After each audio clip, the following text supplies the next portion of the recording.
Cari, meskipun harus menjelajahi setiap jengkal tanah dinasti Xia, aku harus menemukan putra mahkota. Jika 300 orang tidak bisa menemukannya, kirim 3.000 orang, 30.000, 300.000. Hamba Menerima perintah.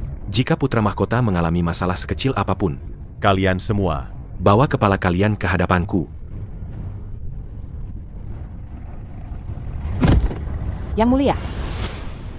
Tahun ke-13 Yong'an. Kaisar sakit parah. Putra mahkota Xiao Jingyan yang seharusnya mewarisi tahta, demi bersama tabib wanita dari Kingzhou, melepaskan tahta dan diam-diam meninggalkan ibu kota.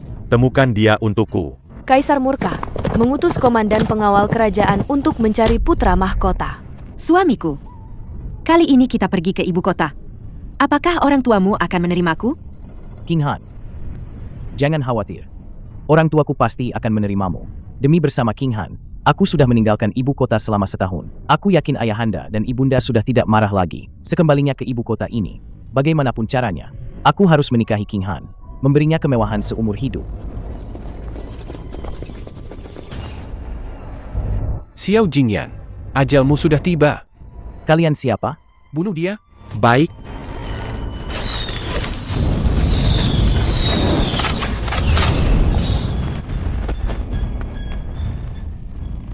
King Han, kau pergi duluan. Pulanglah. Tapi, Cepat pergi. Bunuh dia. Ingin nyawaku. Kalian belum punya kemampuan itu. sudah setengah jam. Suamiku, kau harus kembali dengan selamat. Suamiku, kau kembali. King Han, aku kembali. Jingyan,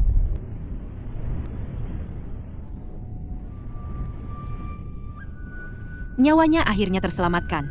Tapi meridian suamiku rusak parah. Entah kapan dia akan sadar.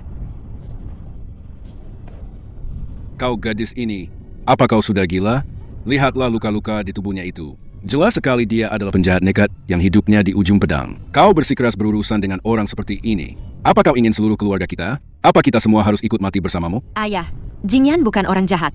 Bukan orang jahat? Kalau bukan orang jahat, mana mungkin dia membawa masalah sebesar ini? Cepat usir dia. Ayah, ibu, putri sudah berjanji sehidup semati dengannya. Tidak peduli siapa dia sekarang, putri sudah memilihnya. Kau.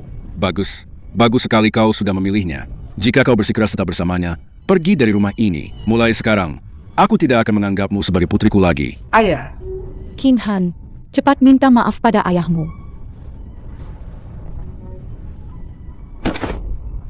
Ayah, ibu, putri tidak berbakti.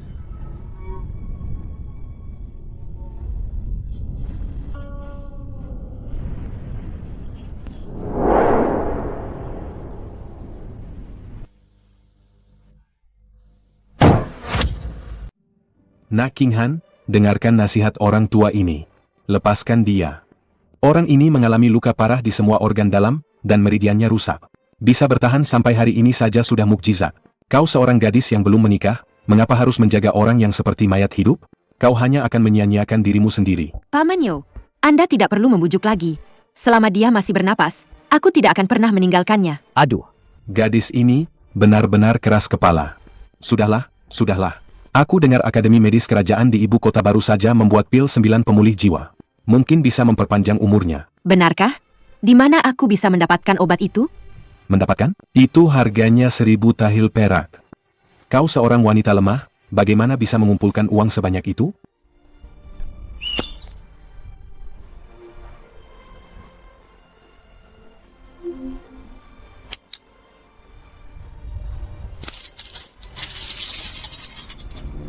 Sudah 900 tahil.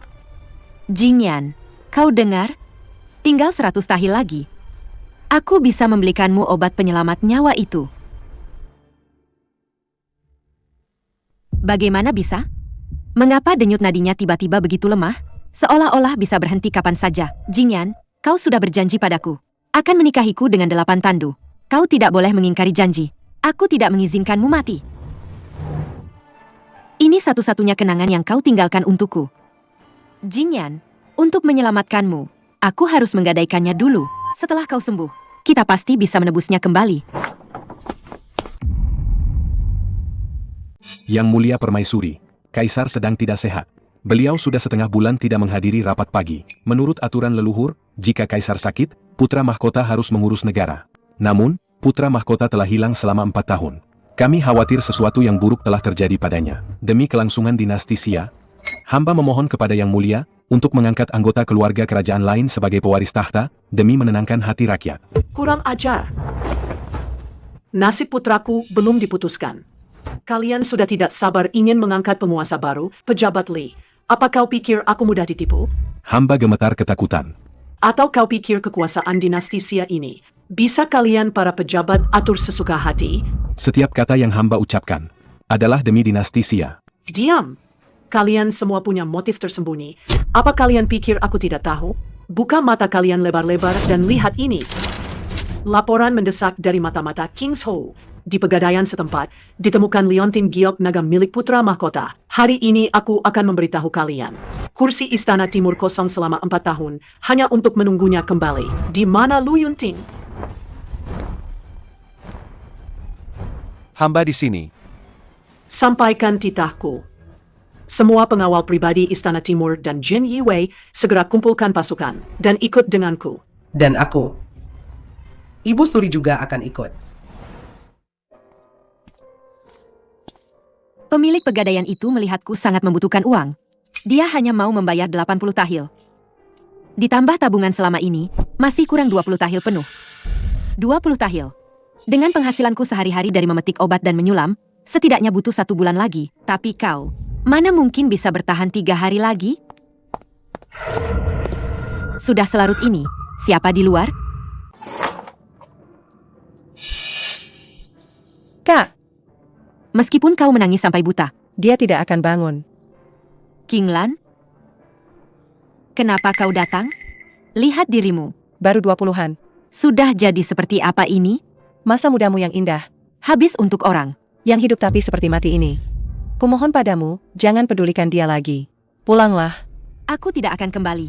King Lan, aku sudah bersumpah dengannya. Selama masih ada harapan, aku tidak akan menyerah. Harapan? Dia sudah terbaring 3 tahun. Bahkan obat pun sulit ditelan. Dengan apa kau akan menyelamatkannya? Jika Tuhan benar-benar ingin mengakhiri hidupnya. Tidak masalah. Aku akan mengenakan gaun merah dan pergi bersamanya. Kau benar-benar gila.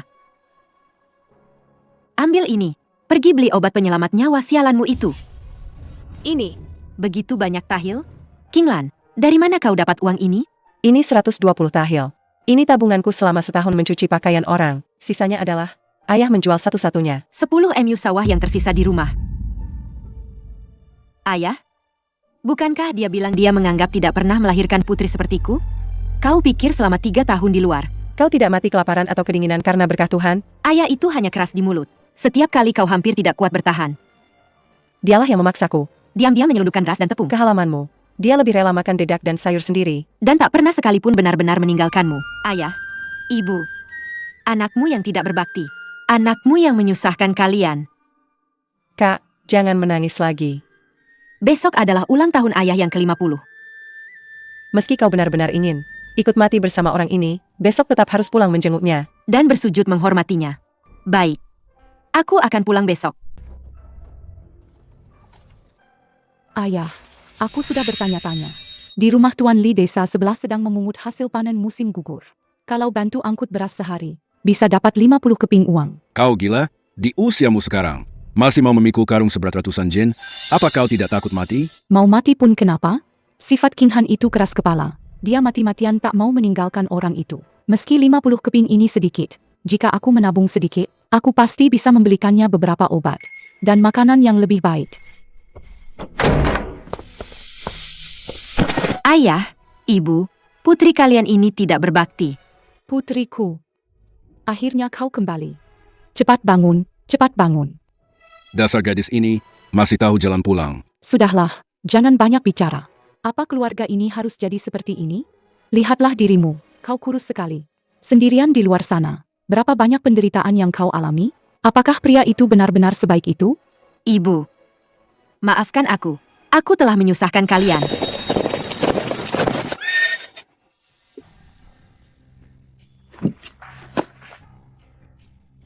Bau apa ini? Busuk sekali. Ibu, di pelosok desa miskin ini banyak sekali kotoran sapi. Sepatu sutra syuku jadi kotor. Putriku sayang, kau sekarang adalah kesayangan Tuan Muda Zhao. Datang ke tempat kotor seperti ini, tentu saja ini menyusahkanmu. Kita masuk sebentar lalu pergi.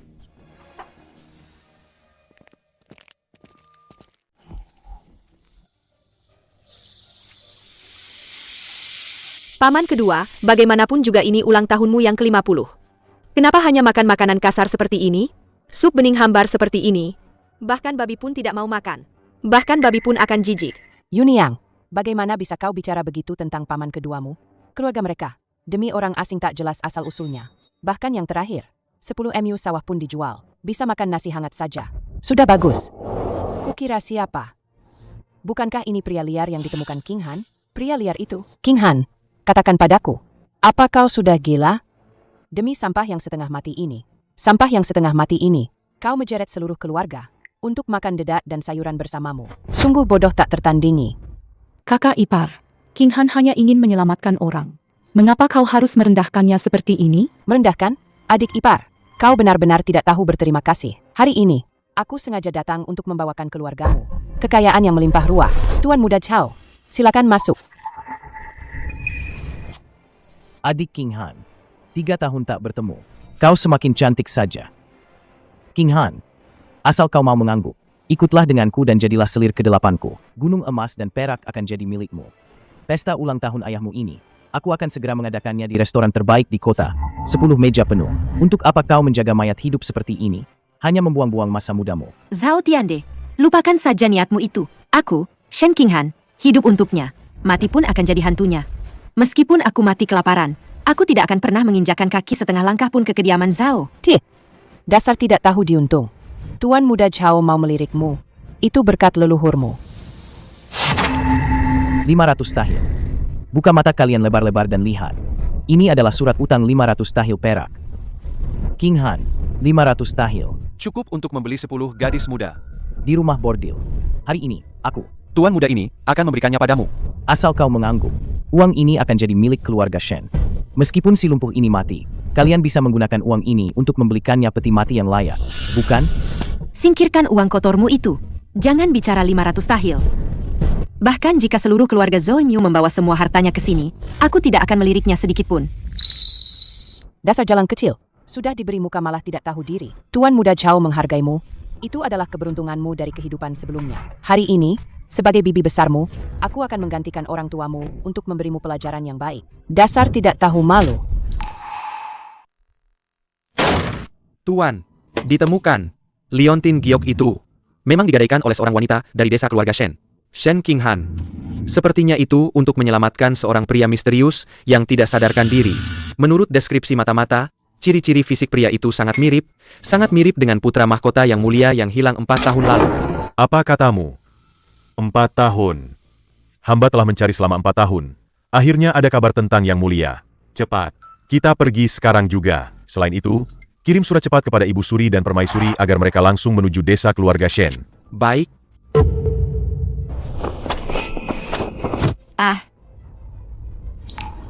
Anak kedua. Kau gila? Berani menghalangiku? Berani menyentuh putriku seujung jari pun. Orang tua ini akan melawannya sampai mati hari ini. Nyawa tua ini, putri keluarga Shen kami, meskipun mati kelaparan, tidak akan pernah menjadi selir orang lain. Dasar kau tidak tahu diri. Orang tua. Kakak ipar, King Han adalah darah dagingku sendiri, yang keluar dari tubuhku. Aku tidak akan membiarkan kalian menghancurkannya seperti ini. Kak, kau tidak salah. Meskipun kita mati miskin, kita tidak akan menerima penghinaan seperti ini dari mereka. Siapapun yang berani maju selangkah, akan kupotong tangannya. Sungguh ayah yang penyayang dan anak yang berbakti. Ya. Sertifikat rumah 3 lantai terbaik di timur kota King's Hall. Ditambah 1000 tahil perak. Asal kau mau mengangguk dan ikut denganku. Semua ini akan jadi milikmu. Zhao Tiande, jangan bermimpi. Bawa uang kotormu dan pergi dari sini. Jangan gunakan uang kotormu itu untuk menghina orang. Menghina? HMPH. Semua wanita di dunia ini sama saja kelakuannya. Di mulut bilang tidak mau. tapi melihat uang langsung lemas kakinya. Sok suci sekali. Kemarilah. Orang tua bangka. Minggir. Tidak mau cara baik-baik. Ya sudah. Orang. Ikat gadis ini dan bawa dia kembali. Akhirnya kutemukan. Putra mahkotaku ada di desa keluarga Shen. Putar balik. Segera putar balik. Tidak jadi ke kantor daerah. Langsung menuju desa keluarga Shen. Cepat. Baik.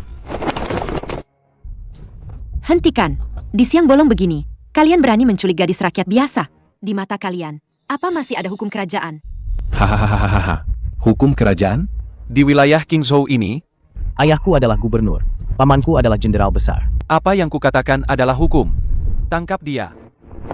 Aku akan melawan kalian sampai mati.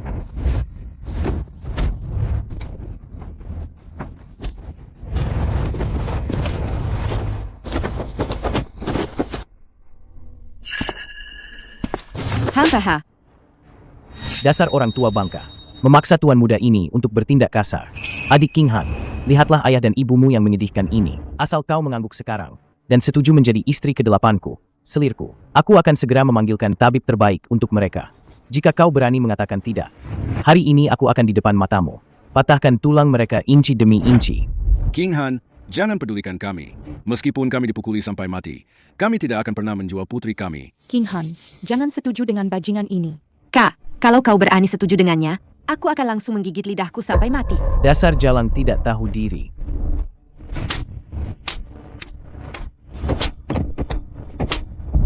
Jangan pukul. Kumohon, jangan pukul lagi. Kau kasihan padanya? Jadi, kau setuju atau tidak? Tuan muda, mengapa Anda membuang-buang waktu dengan gadis jalang ini? Pikirannya itu sudah sepenuhnya terpikat oleh pria liar yang setengah mati itu. Meskipun hari ini Anda memaksanya kembali, hatinya tetap akan bersama pria itu. Lalu, menurutmu apa yang harus kulakukan? Itu mudah saja. Semua ini pada akhirnya adalah karena pria yang seperti mayat hidup di lantai ini. Selama Anda berbelas kasih dan membunuhnya, maka gadis jalang ini akan kehilangan harapannya.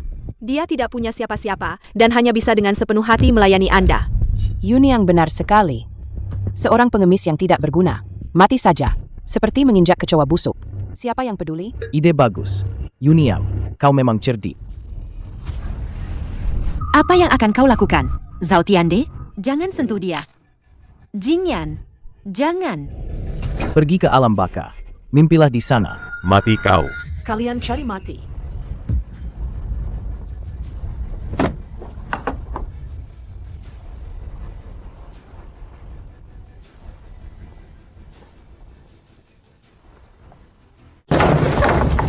Kalian cari mati.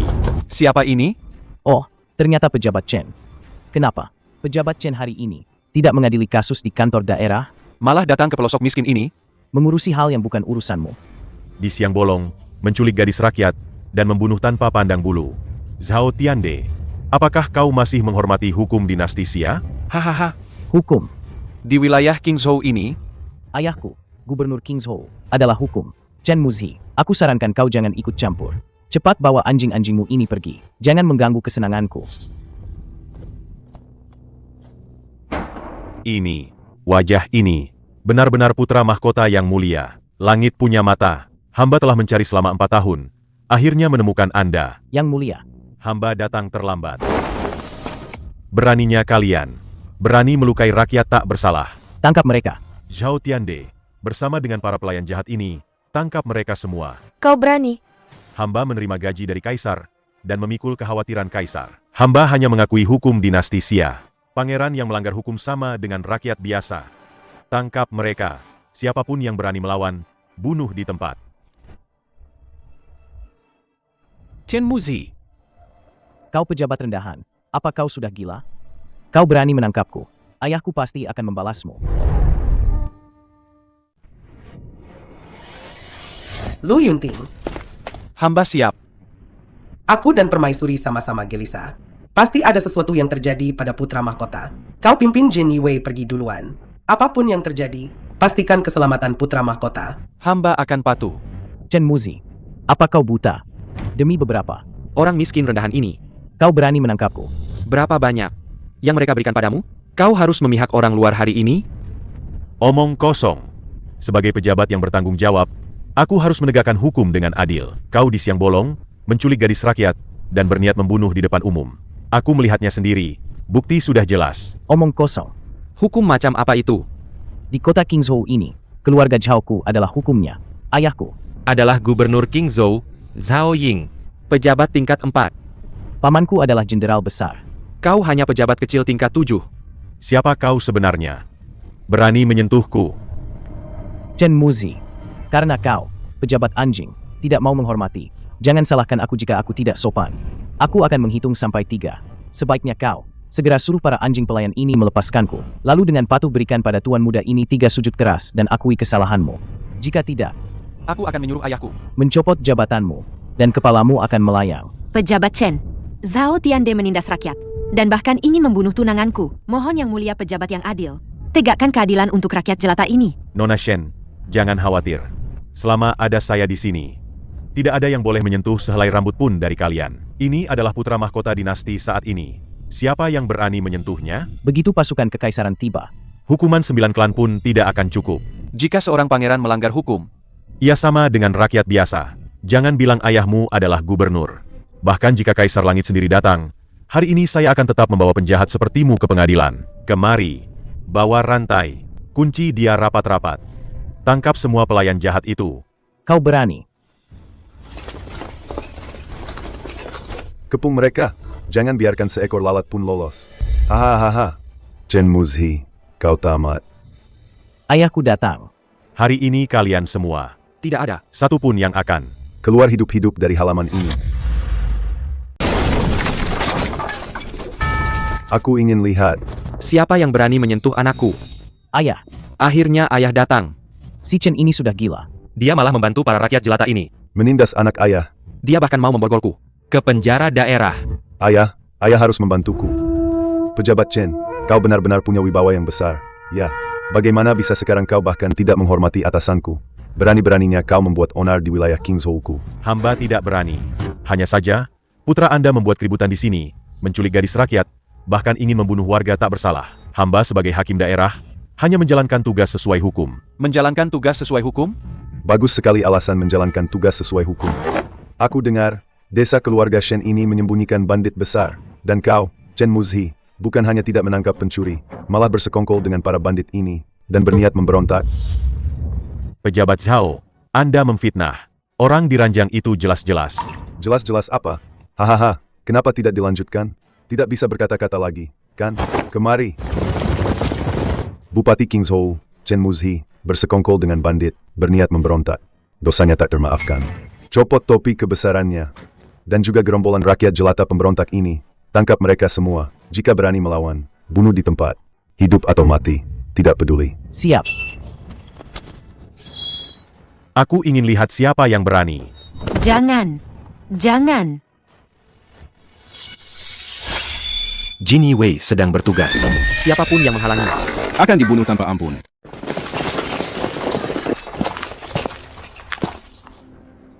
Aku kira siapa? Ternyata Komandan Jin Diwei, Tuan Lu, hamba, Gubernur Kingzhou Zhao Ying. Hamba tidak tahu Tuan Lu datang dari jauh. Maafkan atas ketidaksiapan hamba menyambut. Maafkan. Hamba tidak tahu mengapa Tuan mengerahkan pasukan besar-besaran datang ke daerah terpencil ini. Apakah Tuan ingin menangkap penjahat penting negara?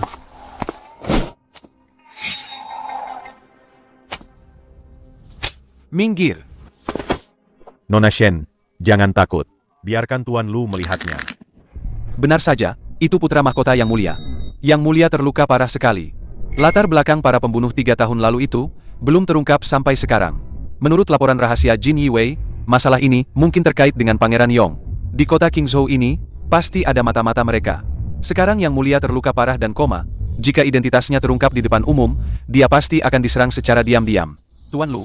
Orang yang terbaring di ranjang itu, orang tak berguna yang setengah mati itu. Apakah dia penjahat yang Anda cari? Anda tidak tahu.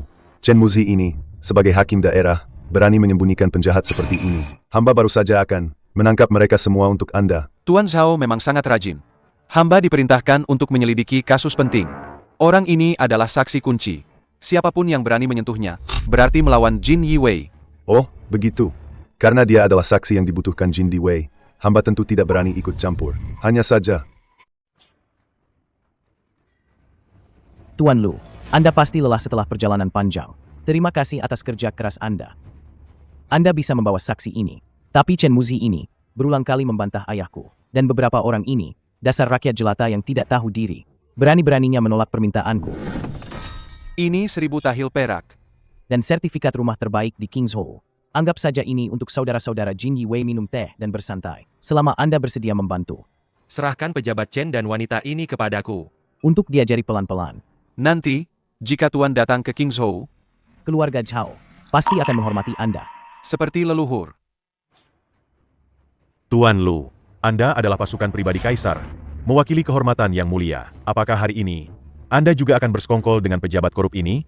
Bersekongkol dengan pejabat korup ini? Pejabat Chen, aku sedang menangani kasus.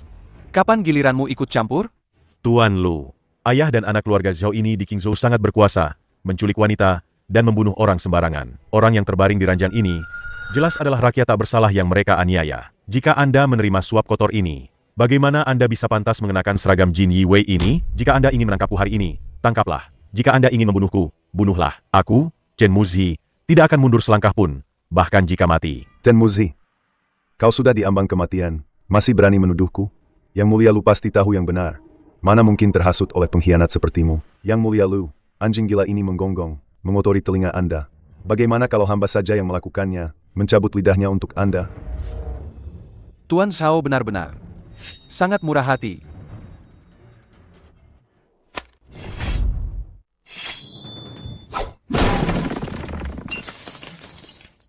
Lu Yunting, apa maksudmu? Aku sudah memberimu muka, kau berani mempermalukanku di depan umum. Kau benar-benar mengira Kingzhou ini adalah halaman belakang Jin Di Wei MU.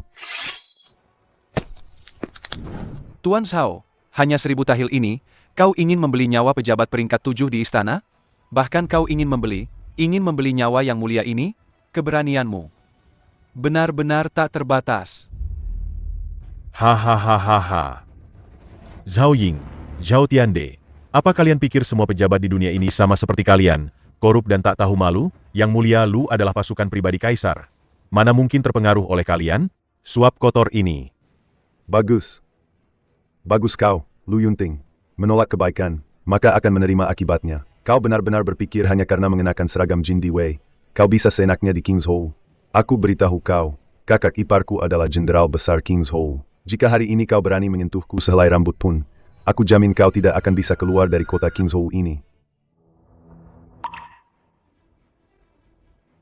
Jenderal Besar Kingzhou? Jangan bicara Jenderal Besar Kingzhou. Bahkan jika Raja Langit sendiri datang hari ini, dia tidak akan bisa menyelamatkan kepala kalian berdua, ayah dan anak. Tuan Lu, karena Anda tidak mau menerima uang ini, hamba tidak akan memaksa. Tapi Anda baru datang ke Kingzhou, jangan sampai tertipu oleh penampilan menyedihkan para rakyat jelata licik ini. Oh? Apa maksud Tuan Zhao? Keluarga Shen ini sama sekali bukan rakyat baik-baik yang patuh hukum. Mereka adalah perampok besar yang bercokol di luar kota Kingzhou. Sarana perampok. Zaying, kau seorang gubernur. Berani-beraninya bicara omong kosong. Kau memfitnah. Coba jawab ini.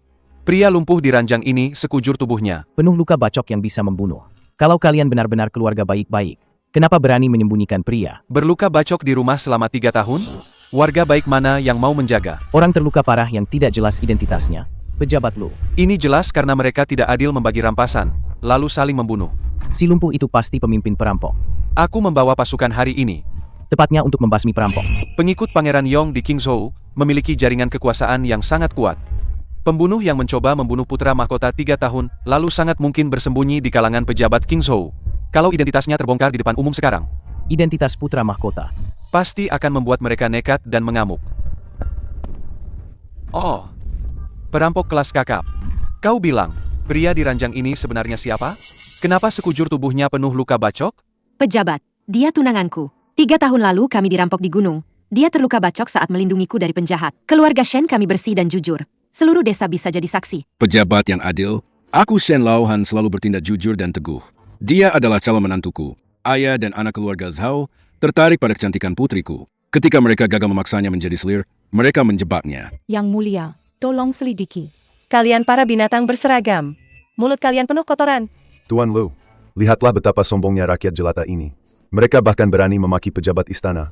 Jika kita tidak menghukum mati mereka di tempat, keadilan tidak akan ditegakkan. Tuan Lu, jangan dengarkan omong kosongnya. Ini jelas. Tuan Chen, hati-hati dengan ucapanmu.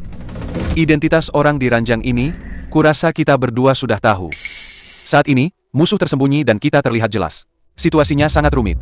Jika kau bersikeras ikut campur, begitu terjadi kesalahan. Kau, seorang hakim daerah tingkat 7 yang kecil, bisakah kau menanggungnya? Hamba tidak berani. Hahaha. Bahkan anjing gila Chen Muzi ini tidak berani menggigit lagi. Tuan Lu. Karena orang tak berguna ini adalah penjahat yang dicari istana. Maka keluarga Shen ini adalah pemberontak yang menyembunyikan penjahat. Cepat bertindak. Bunuh mereka semua. Jin Yiwei sedang menjalankan tugas. Apa kau perlu mengajariku? Tangkap semua orang di halaman ini, termasuk tersangka di ranjang. Tahan mereka dulu. Jaga ketat. Tidak ada yang boleh mendekat. Menahanku? Kau berani? Tangkap mereka. Baik. Jenderal Besar King Zhou, pejabat Liu tiba.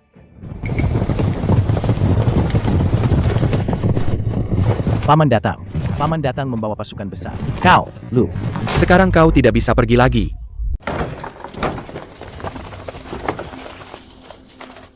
Kakak ipar, akhirnya kau datang. Jika kau terlambat sedikit saja, Komandan Jin Diwei ini akan menelan kami berdua, ayah dan anak, hidup-hidup. Si Lu ini tidak tahu diri. Dia malah membantu beberapa penjahat dari desa terpencil untuk menindasku. Pejabat Lu, lama tidak bertemu. Aku dengar permaisuri di ibu kota, bersama Jin Yiwei, mengirimkan seluruh pasukannya. Aku kira ada masalah besar yang membuat langit runtuh. Ternyata kalian sengaja datang ke wilayah King Zhouku untuk menindas adik ipar dan keponakanku. Pejabat Liu, informasimu cepat sekali. Aku menjalankan perintah untuk menangkap penjahat. Semua orang yang tidak berkepentingan, mundur. Penjahat? Penjahat apa?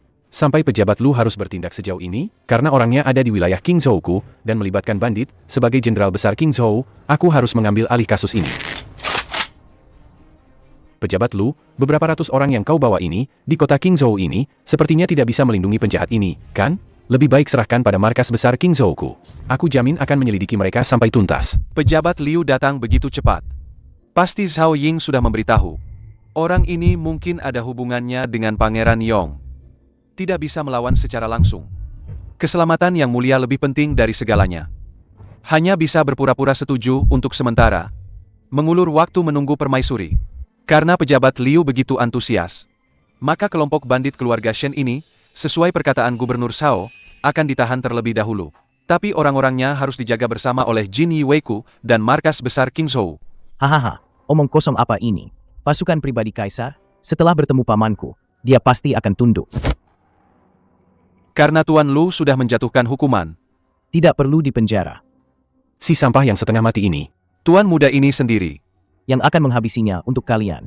Adapun gadis kecil ini, Tuan muda ini malam ini akan di kamar menginterogasinya baik-baik. Jangan, Zhao Tiande. Kau binatang. Jika kau ingin membunuh, bunuh saja aku. Jangan sentuh putri dan menantuku. Kami akan melawanmu sampai mati. Singkirkan para bajingan yang tidak tahu diri ini. Tahan mereka kuat-kuat di tanah. Biarkan mereka melihat dengan mata kepala sendiri bagaimana aku menghancurkan kepala si sampah ini. Ibu. Jingyan. Mati saja kau, sampah. Jin Yiwei pun tidak bisa melindungimu. Aku lihat siapa yang bisa menyelamatkanmu hari ini.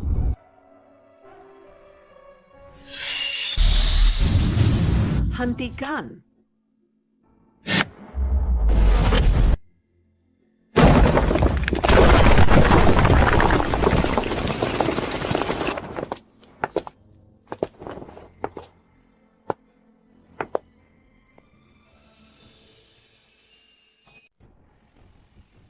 hamba, Komandan Jin Yiwei, Lu Yunting, memberi hormat kepada Ibu Suri dan Permaisuri yang mulia.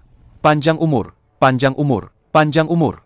Hamba, Hakim King Zhou Chen Muzi, memberi hormat kepada Ibu Suri dan Permaisuri yang mulia. Memberi hormat kepada Ibu Suri dan Permaisuri yang mulia. Jingyan, kenapa kau jadi sekurus ini? Bagaimana bisa kau terluka separah ini? Jingyan, selama 4 tahun penuh. Penderitaan macam apa yang kau alami, katakan. Siapa yang melakukannya? Siapa sebenarnya yang melukainya separah ini? Yang Mulia Ibu Suri, mereka. Gerombolan rakyat jelata licik inilah yang melakukannya. Betul, Yang Mulia, mohon pertimbangkan. Desa keluarga Shen ini sarang bandit. Gerombolan rakyat jelata rendahan yang tidak tahu diri ini, yang melukai bangsawan ini sampai seperti ini. Hamba dan Jenderal Besar Liu sedang bersiap untuk mengeksekusi para pemberontak ini di tempat. Tidak adil. Yang Mulia Ibu Suri, Yang Mulia Permaisuri, hamba tidak bersalah. Tidak adil. Bangsawan ini penuh luka sayatan pedang. Dan bersembunyi di halaman bobrok kalian. Jika bukan gerombolan bandit kalian yang melakukannya, lalu siapa lagi? Yang Mulia, cepat keluarkan titah. Penggal saja jalan kecil ini. Yang Mulia, luka-luka di tubuhnya sama sekali. Bukan kami yang membuat. 3 tahun lalu, dia terluka parah dan pingsan di gunung. Akulah yang menyelamatkannya. Merawatnya siang malam tanpa henti.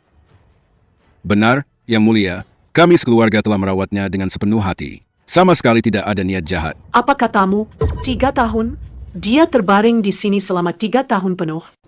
3 tahun? Jingyan adalah keturunan bangsawan. Berani-beraninya di tempat kumuhmu ini, di tangan para petani rendahan ini, menderita selama 3 tahun penuh. Yang Mulia, mohon selidiki dengan seksama. Demi menyelamatkan pemuda ini, keluarga Shen kami menjual semua sawah, makan seadanya. King Han bahkan merebus obat untuknya siang malam tanpa henti. Kami benar-benar menyelamatkan nyawa. Benar, Tuan Hakim yang adil. Kami benar-benar orang baik. Diam! Tangkap semua rakyat jelata yang lancang ini. Bawa mereka semua ke hadapanku. Kenapa? Aku mengorbankan segalanya demi menyelamatkannya. Kalian tanpa pandang bulu ingin menangkap orang? Di mana keadilan? Keadilan? Aku bertanya padamu, apakah Liontin Giok ini yang kau gadaikan di pegadaian King's Hall? Ya, aku yang menggadaikannya. Yang Mulia, dengarkan. Dia sendiri sudah mengakuinya. Jelas sekali dia serakah. Mencuri harta berharga orang untuk ditukar uang. Masih berani berdalih menyelamatkan orang. Kau bicara omong kosong. Paman Yo bilang, organ dalam dan meridiannya hancur. Hanya pil 9 pemulih jiwa senilai 1000 tahil perak di ibu kota yang bisa menyelamatkan nyawanya. Aku menabung susah payah selama 3 tahun, menghabiskan seluruh harta keluarga, hanya terkumpul 900 lebih tahil. Untuk mengumpulkan 100 tahil terakhir demi menyelamatkan nyawanya, aku terpaksa menggadaikan cincin pertunangannya. Pil 9 pemulih jiwa. Cepat ambil air. Aku punya pil 9 pemulih jiwa dari istana. Cepat berikan pada cucuku.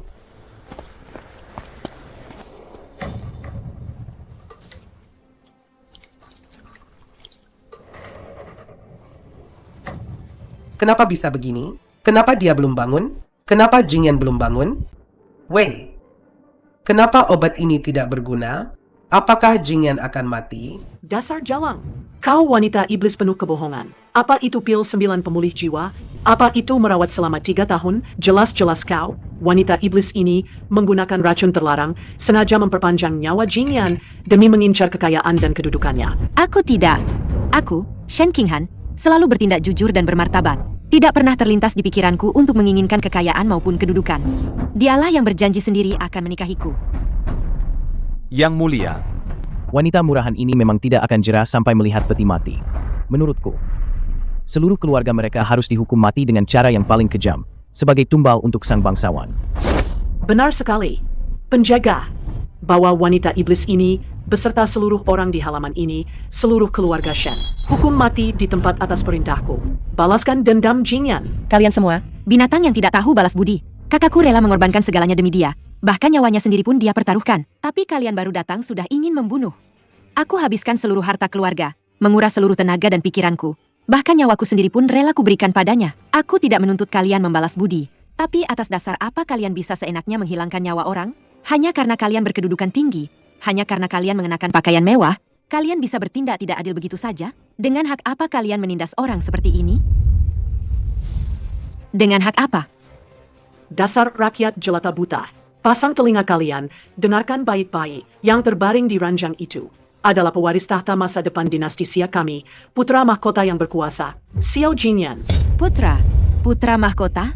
Jingyan dia adalah putra mahkota? Putra. Putra mahkota. Orang yang tadi ingin kubunuh. Ternyata adalah putra mahkota. Putra mahkota. Dia ternyata adalah putra mahkota. Ampun, Yang Mulia. Ampun, Yang Mulia. Hamba pantas mati. Hamba benar-benar tidak tahu bahwa orang terhormat ini adalah Yang Mulia Putra Mahkota. Mohon belas kasihan, Yang Mulia. Yang Mulia, Kami sekeluarga. Sekalipun kami berani mati, kami tidak akan berani mencelakai putra mahkota. Mohon Yang Mulia mempertimbangkan dengan bijak. satu kata, tidak tahu, bisakah itu menghapus penderitaan putra mahkota selama 3 tahun ini? Lihatlah dia, keadaannya sekarang. Pewaris tahta dinasti Xia yang agung ini, ternyata oleh kalian para rakyat jelata rendahan ini, disembunyikan seperti anjing di halaman bobrak. Jika aku tidak datang hari ini, dia pasti sudah dibunuh hidup-hidup oleh bajingan kotor ini. Dibunuh hidup-hidup. Kalian para rakyat jelata rendahan, pantas mati. Pengawal, Seret semua anggota keluarga Shen dan juga para pejabat anjing ini, lalu penggal mereka semua. Biarkan mereka menemani putra mahkota mati. Baik. tunggu. Yang Mulia ingin membunuhku? Silakan. Tapi aku, Shen Qinghan, berhati lurus dan berbuat benar. Aku tidak pernah sedikit pun mencelakai putra mahkota. Sudah diambang kematian masih berani membantah. Aku adalah seorang tabib yang menjunjung tinggi belas kasih seorang penyembuh. 3 tahun lalu, dia terluka parah dan sekarat. Aku yang membawanya kembali ke klinik. Aku menghabiskan seluruh harta keluargaku untuk menyelamatkan nyawanya. Jika aku benar-benar ingin mencelakainya, aku hanya perlu membuangnya di hutan dan membiarkannya mati sendiri. Mengapa aku harus berjuang selama 3 tahun, mengelap tubuhnya dan menyuapinya obat? Bahkan tidak ragu menggadaikan barang berharga untuk mendapatkan pil 9 pemulih jiwa? Jika Yang Mulia tidak percaya, Anda bisa bertanya pada Paman You di kota Qingzhou. Bertanya pada tetangga di desa keluarga Shen ini. Lihatlah apakah Shen Qinghan ini adalah wanita iblis pembunuh atau tabib wanita penyelamat nyawa. Tunggu, angkat kepalamu. Katakan padaku, siapa namamu dan apa pekerjaanmu? Menjawab Ibu Suri, hamba bernama Shen Qinghan. Hamba adalah tabib wanita dari desa keluarga Shen di Qingzhou ini. Shen Qinghan, tabib wanita, ternyata kau. Bagus, mencari kemana-mana tak ketemu, ternyata kau si rubah betina yang tak tahu diri ini. Yang Mulia, apa maksud perkataan Anda? 4 tahun lalu, jika bukan karena kau, si penggoda ini, merayu putra mahkota, bagaimana mungkin dia melarikan diri dari ibu kota untuk kawin lari denganmu? Bagaimana mungkin dia diserang di tengah jalan dan berakhir dengan organ dalam yang hancur? Kau pembawa sial. Kaulah yang menghancurkan putraku. Kaulah yang membuatnya menjadi setengah mati seperti ini. Sekarang kau masih berani, di hadapanku ini, berbicara tentang belas kasih seorang tabib? Hari ini, aku sendiri yang akan membunuhmu, wanita iblis ini, untuk selamanya. Permaisuri, hentikan tanganmu. Ibu Suri, rakyat jelata ini telah mencelakai Jingyan. Hamba ingin membunuhnya untuk membalas dendam Jingyan. Konyol. Apa kau ingin memaksa putra kandungmu sendiri sampai mati? Ibu Suri, hamba sedang menyelamatkannya. Kau bodoh. 4 tahun lalu, demi gadis ini, Jingyan tidak segan-segan menentangmu, tidak segan-segan melepaskan posisi pewaris tahta. Bahkan nyawanya pun tidak dihiraukan. Jika gadis ini mati, setelah Jingyan sadar, bagaimana kau akan menjelaskan padanya? Apa kau ingin dia, begitu membuka mata, demi wanita ini, kembali berselisih denganmu, dan mati lagi? Tapi, apa kita biarkan saja dia? Semua akan dibicarakan setelah Jingyan sadar. Selama Jingyan menyukainya, meskipun dia seorang pengemis, aku akan menerimanya. Singkirkan pedangmu.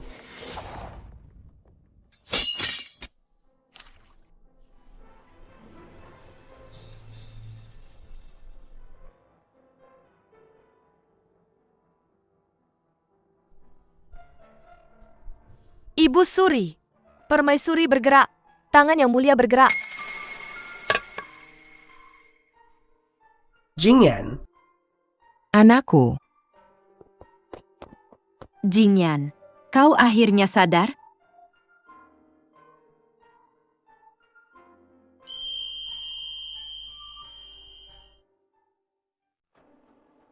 Jingyan, cucuku yang baik. Langit punya mata. Kau akhirnya sadar. Nenek Suri, cucumu ini ada di mana? Mengapa aku ada di sini? Anakku, anakku, lihatlah ibumu. Apa kau mengenal ibumu? Ibu Suri. Putramu ini tentu saja mengenalimu. Jingyan, kau sadar? Kau benar-benar sadar? Tahukah kau betapa takutnya aku selama 3 tahun ini? Aku takut tidak akan pernah mendengar kau berbicara lagi. Siapa kau?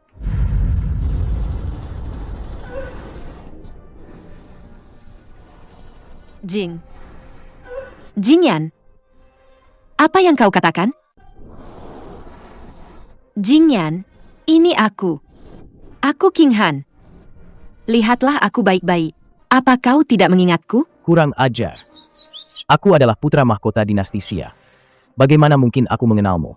Wanita kampungan yang tidak tahu tata krama ini, perempuan desa. Segera pergi dari sini. Tidak.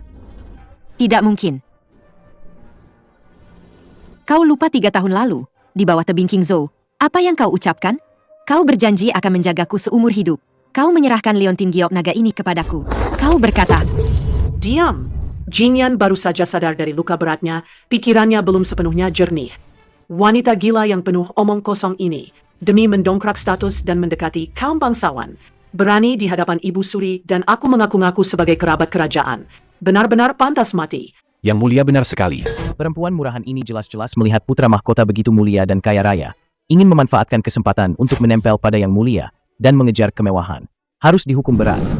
Jingyan, lihat aku baik-baik. Apakah kau benar-benar tidak ingat apa-apa lagi? Kurang ajar. Cepat singkirkan dia. Cepat panggil tabib. Bawa semua orang yang tidak berkepentingan di halaman ini, singkirkan mereka untuk sementara. Tanpa titah aku, tidak ada yang boleh mendekati putra mahkota selangkah pun.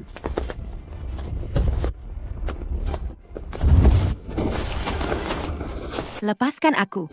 Jingyan, lihatlah aku. Kau bilang akan menikahiku. Dengan tandu 8 orang. Dan 10 mil riasan merah. Xiao Jingyan, ternyata janjimu padaku hanyalah lelucon. Tabib Sang, bagaimana keadaan cucu aku? Cepat bicara. Melapor kepada Ibu Suri. Yang mulia permaisuri, organ dalam dan meridian putra mahkota. Meskipun rusak parah. Dan sudah seperti lampu kehabisan minyak. Namun untungnya selama 3 tahun ini, selalu ada yang menggunakan ramuan obat untuk melindungi jantungnya. Dan barusan juga telah meminum pil 9 pemulih jiwa dari istana, secara paksa membalikan meridian jantungnya. Sekarang yang mulia sudah tidak dalam bahaya kematian, hanya perlu istirahat beberapa waktu untuk pulih sepenuhnya. Amitabha, semoga leluhur memberkati. Hanya saja, hamba baru saja memeriksa denyut nadi. Menemukan yang mulia sepertinya memiliki luka lama dan gumpalan darah di kepala. Dan itu sangat dalam, mungkin akan memengaruhi sebagian ingatan. Ingatan sebagian apa? Jelaskan pada aku. Hamba melihat perkataan dan tindakan yang mulia jernih seperti biasa. Mengenali Ibu Suri dan Permaisuri, juga mengingat identitasnya sebagai pewaris tahta. Hanya saja terhadap tabib wanita yang mengaku merawatnya. Selama 3 tahun itu, yang mulia sama sekali tidak memiliki kesan. Ini adalah gejala amnesia selektif. Kemungkinan besar disebabkan oleh cedera kepala parah 3 tahun lalu. Alam bawah sadar yang mulia telah menutup bagian masa lalu itu. Mengenai apakah bisa pulih, semua tergantung takdir. Mungkin besok bisa teringat. Mungkin seumur hidup tidak akan pernah mengingat wanita itu sedikit pun. Sungguh, surga membantuku. Tuhan pun membantu aku menyingkirkan wanita penggoda itu. Selama Jingyan melupakannya, dia bukan siapa-siapa. Anakku. Tadi, gadis gila yang penuh lumpur itu, kau benar-benar tidak mengingatnya sama sekali. 4 tahun lalu kau diculik oleh wanita iblis itu telah menyihirmu. Kau bahkan mengabaikan larangan Ibu Suri, sampai tidak menginginkan posisi putra mahkota. Kau bersikeras kabur dari Istana Timur untuk kawin lari dengannya.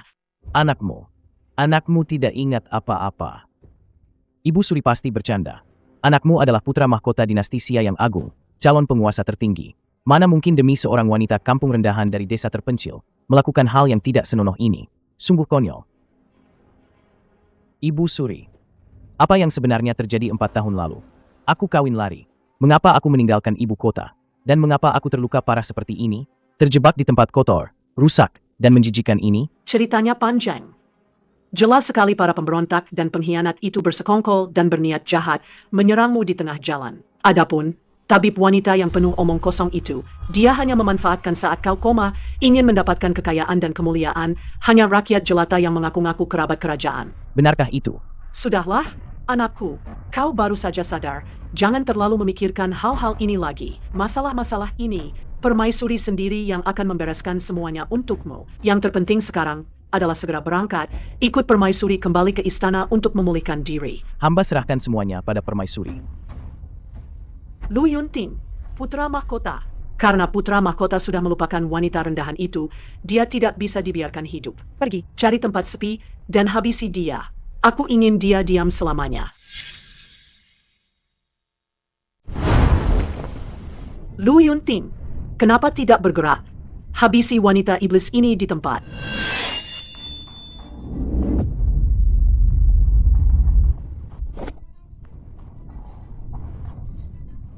Atas dasar apa kalian membunuhnya? Kakakku hampir kehilangan nyawanya demi menyelamatkannya. Yang mulia, mohon berbelas kasih. Putri rakyat jelata ini tidak bersalah. Yang mulia, hamba menjamin dengan nyawa hamba. Tabib Shen sama sekali tidak berniat buruk terhadap putra mahkota. Di seluruh Qingzhou, siapa yang tidak tahu dia menghabiskan seluruh hartanya dan mengorbankan dirinya demi menyelamatkan orang yang dicintainya? Jika orang ini dibunuh, langit pun tidak akan memaafkan. Tuan Hakim yang adil benar. Gadis King Han adalah bodhisattva hidup. King Han bahkan tidak bisa makan. Tapi dia tetap memberikan bubur berasnya kepada tuan muda itu. Yang mulia, Jangan dengarkan omong kosong para rakyat jelata ini. Wanita jalang ini hanya mengincar kekayaan dan kemuliaan. ingin naik status dan menjadi Phoenix. Betul. Dia bahkan tidak mau menjadi. Selir ke-8 Tuan Muda Zhou, ternyata dia sudah mengincar Yang Mulia Putra Mahkota sejak awal. Melapor, Yang Mulia. Hamba diperintahkan untuk melacak keberadaan Putra Mahkota. Hamba menemukan liontin giok naga di Pegadaian. Menurut pemiliknya, memang tabib Shenlah yang dengan berlinang air mata menggadaikannya untuk mendapatkan pil 9 pemulih jiwa. Hamba juga sudah menemui Paman You yang disebutnya. Apa yang dikatakannya tidak bohong. Lagi pula, Yang Mulia, lihatlah. Jika dia benar-benar mengincar kekayaan, setelah mendapatkan liontin itu, dia pasti sudah kabur jauh. Mengapa dia harus menderita di sini selama 3 tahun? Kalian semua. Diam kalian semua.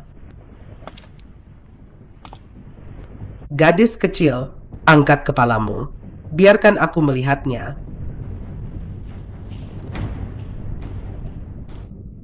Matamu ini memang bersih. Permaisuri, sebagai ibu negara di tempat terpencil ini, terus-menerus terlibat dengan seorang gadis. Apa pantas begitu? Jin Yiwei, bupati dan rakyat semua menjaminnya. Kau masih ingin membunuhnya? Apa kau ingin seluruh dunia menertawakan keluarga kekaisaran kami? Ibu Suri, hamba hanya takut Jinyan tertipu lagi. Takut apa? Aku bertanya padamu, bagaimana kemampuan medis gadis ini? Hamba belajar kedokteran dari Paman You sejak kecil. Hamba ahli dalam luka luar, toksikologi, dan mengobati luka dalam. Organ dalam Putra Mahkota, hamba sendiri yang merawatnya selama 3 tahun. Setiap obat, setiap titik akupunktur, sudah hamba hafal di luar kepala. Oh, bagaimana dengan tabib dari Akademi Medis Kerajaan dibandingkan dengannya? Para tabib tentu saja ahli dalam pengobatan, tapi mereka tidak tahu perubahan kondisi Yang Mulia selama 3 tahun ini. Kapan denyut nadinya melemah, kapan obatnya efektif, kapan perlu mengeluarkan darah untuk detoksifikasi. Jika salah menggunakan satu obat saja, paling ringan akan memperparah kondisinya. Bagus, gadis, aku akan memberimu satu kesempatan. Ikut ke ibu kota, terus merawat Putra Mahkota sampai dia sembuh. Apakah kau bersedia? Ini adalah anugerah dari Ibu Suri. Selama aku bisa berada di sisi Jinyan, aku punya kesempatan untuk membuatnya mengingatku kembali. 3 tahun penderitaan ini tidak akan sia-sia. Lagi pula, di antara barang-barang peninggalan pembunuh, yang menyerang Jinyan saat ada itu. sebuah lencana dengan lambang bangsawan ibu kota. Pergi ke ibu kota juga satu-satunya kesempatan untuk mengungkap kebenaran. Terima kasih atas kebaikan Yang Mulia Ibu Suri. Hamba bersedia. Cucumu tidak bersedia. Nenek Suri, cucumu adalah pewaris tahta dinasti Xia. Betapa mulianya statusku. Bagaimana mungkin aku membawa gadis desa yang kasar, bau lumpur ini di sisiku? Jika ini tersebar, bukankah seluruh dunia akan menertawakan keluarga kerajaan yang tidak punya aturan? Sembarang orang bisa masuk istana. Kau, apa katamu? Kenapa? Apa yang kukatakan belum cukup jelas? Jangan kira aku tidak tahu apa yang ada di benakmu. Kau hanya mengandalkan sedikit ilmu pengobatan murahan, memberiku beberapa ramuan biasa. Lalu kau ingin memanfaatkan kebaikan ini untuk meminta imbalan dan meraih posisi tinggi. Begitu? Tidak, hamba tidak pernah berniat seperti itu. Hamba hanya ingin menyembuhkanmu. Singkirkan wajahmu yang menjijikkan itu. Aku beritahu kau, sekalipun semua wanita di dunia ini mati semua, aku tidak akan pernah menyukaimu. Wanita desa rendahan sepertimu. Ibu Suri, putra mahkota lelah. Tempat busuk dan bau ini, putra mahkota tidak bisa tinggal sedetik pun lagi. Segera kembali ke ibu kota. Jingyan, kau tidak boleh pergi. Dengarkan penjelasanku. Saat kau memberiku liontin giok naga itu, kau jelas-jelas mengatakan, Cukup. Dasar wanita tak tahu malu. Apa telingamu tuli?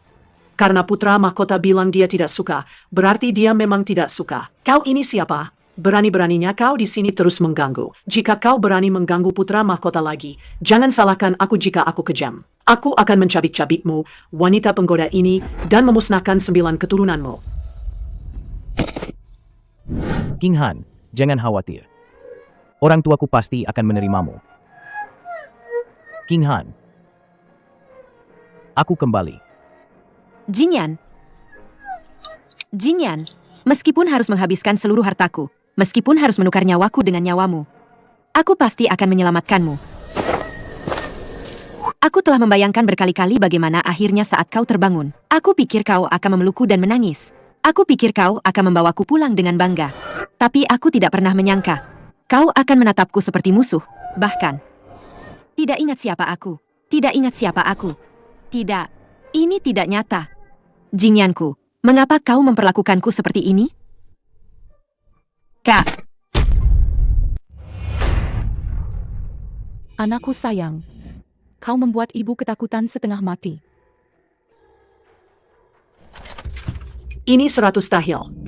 Uang untuk liontin giokmu, dan juga hadiah untukmu atas kerja kerasmu merawatnya selama 3 tahun ini.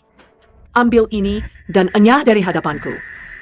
Putri mahkota dinasti Siak kami bukanlah untuk katak jelek sepertimu. Kau tidak pantas. Jika kau berani mengganggu lagi, aku akan memusnahkan 9 keturunanmu. Hamba tidak menginginkan uang yang mulia. Hamba hanya ingin dia bertanggung jawab atas perbuatannya. Bertanggung jawab? Kau pikir kau pantas? Yang mulia permaisuri bijaksana. Wanita jalang ini memang tidak tahu diri. Tadi kalau bukan karena Chen Muzi menghalangi, hamba sudah lama memukul mati si sampah itu. Memukul mati para rakyat jelata itu, untuk melampiaskan amarah yang mulia. Apa katamu? Kau mau memukul mati siapa dengan tongkat? Hamba. Aku bertanya padamu.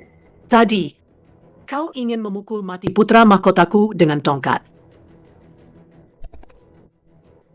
Ampuni hamba, yang mulia. Hamba tidak tahu. Itu adalah putra mahkota yang mulia. Yang mulia, mohon berbelas kasih. Hamba hanya punya satu-satunya keturunan. Lu Yunting, Hamba mengerti. pejabat Sao. Aku menghargai jasamu dalam memerintah King's Hall. Aku hanya akan membunuh dia seorang dan menyelamatkan seluruh keluargamu. Kau seharusnya bersyukur. Hamba berterima kasih atas kemurahan hati yang mulia. Dengarkan aku baik-baik. Siapapun yang berani membocorkan sepatah kata pun tentang kejadian hari ini, mengatakan bahwa putra mahkota pernah dirawat di sini, atau menyebutkan tabib wanita yang menyelamatkan tuannya, mayat-mayat di tanah ini akan menjadi nasib kalian. Mengerti? Kami patuh.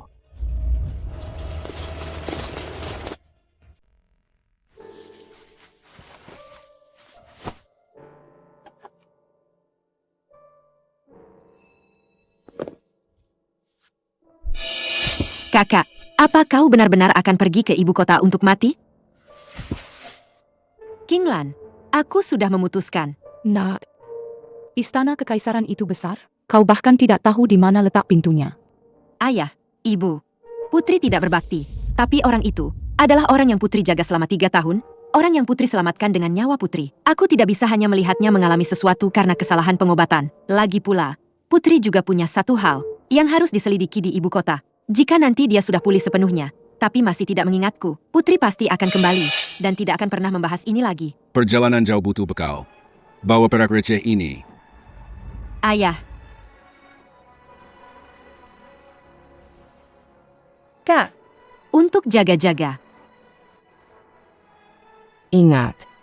Bagaimanapun juga, rumah ini akan selalu punya tempat untukmu. Putri pamit pada ayah dan ibu.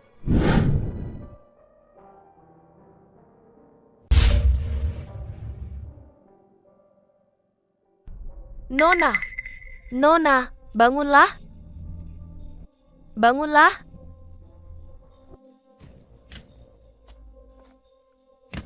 Gadis ini keracunan racun kronis. Racunnya sudah menyebar ke organ dalam. Jika tidak segera diselamatkan, dia pasti akan mati dalam setengah jam. Mohon Nona selamatkan Nona kami. Tenang saja. Seorang tabib berhati mulia. Karena aku kebetulan bertemu dengannya, aku pasti akan berusaha menyelamatkannya.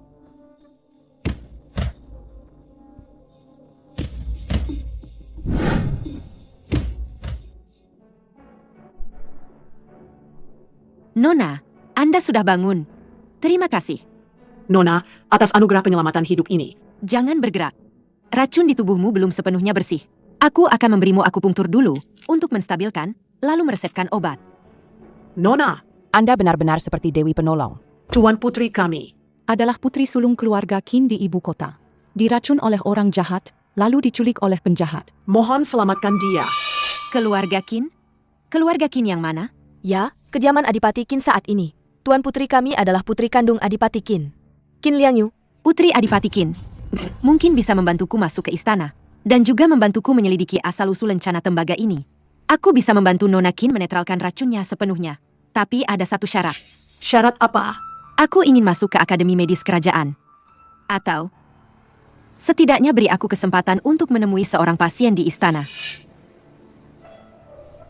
Kebaikan Nona menyelamatkan nyawa kami tak akan bisa kami balas. Setelah kembali ke ibu kota, aku pasti akan memohon bantuan ayahku. Xiao Jingyan, aku datang. Kali ini, aku tak hanya akan menyelamatkan nyawamu, tapi juga akan mencari tahu siapa yang mencelakaimu dulu.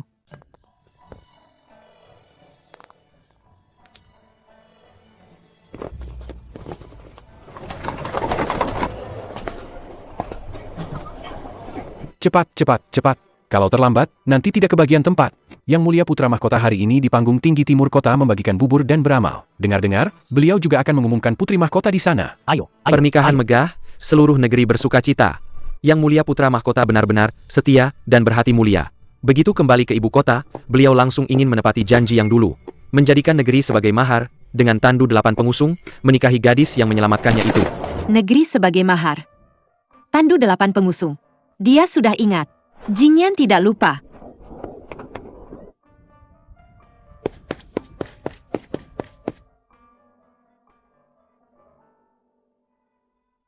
Aku menghilang selama 4 tahun. Beruntung berkat karunia langit, aku bisa kembali ke Istana Timur. Namun, nyawaku ini diberikan oleh orang lain. 3 tahun lalu, aku terluka parah dan sekarat. Semua berkat seorang wanita yang baik hati dan gigih. Dia tidak pernah meninggalkanku. Untuk melindungi jantungku, dia menguras tenaga dan pikirannya. Untuk mengumpulkan uang membeli pil 9 pemulih jiwa, dia menderita banyak penghinaan dan kehilangan seluruh hartanya. Tidak sulit. Jingyan, selama kau mengingat semuanya, penderitaanku tidak berarti apa-apa. Kebaikan ini, putra mahkota ini tidak akan pernah melupakannya seumur hidup.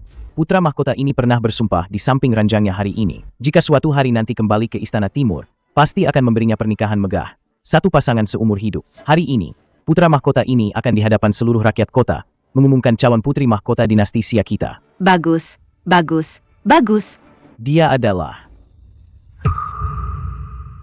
Putri Adipati Wei saat ini, keponakan permaisuri, Wei Ziqing.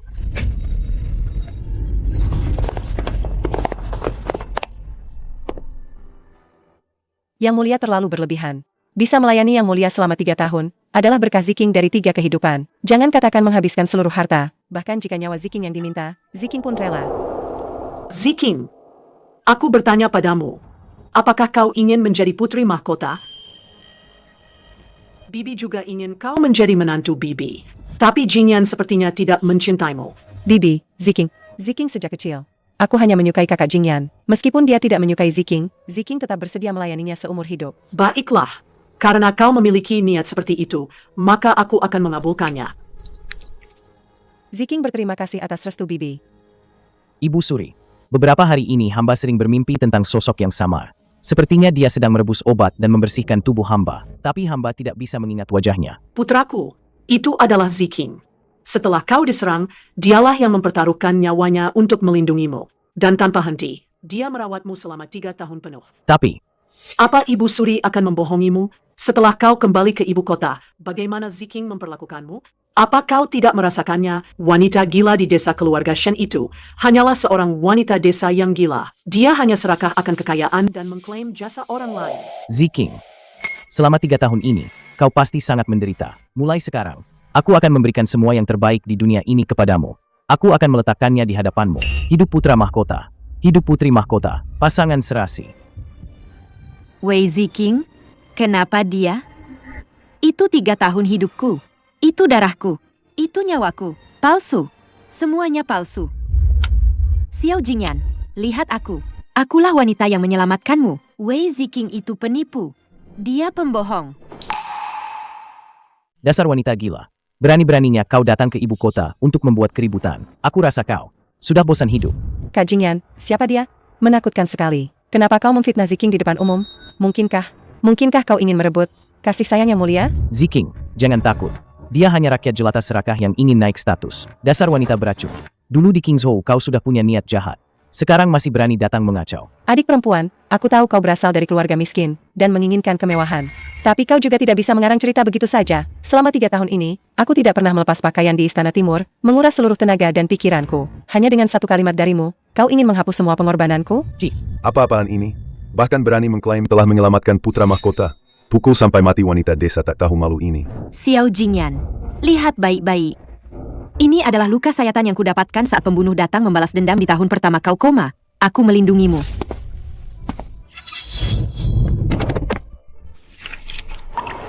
Ini adalah bekas luka lepuh yang kudapatkan saat aku merebus ramuan mandi air panas setiap hari untuk mengobati racun dinginmu di tahun kedua. Demi menyelamatkanmu, aku mengorbankan darah dan dagingku, menanggung semua penderitaan di dunia ini. Tapi sekarang, kau memeluk seorang penipu dan menyebutku pembohong. Omong kosong. Lengan Ziking juga memiliki bekas luka karena merebus obat untukku. Kau pikir dengan membuat beberapa bekas luka, kau bisa menipuku? Dia bahkan tidak bisa membedakan antara tanaman obat dan rumput liar. Xiao Jingyan, kau benar-benar buta. Kurang ajar. Beraninya kau menghina calon permaisuriku.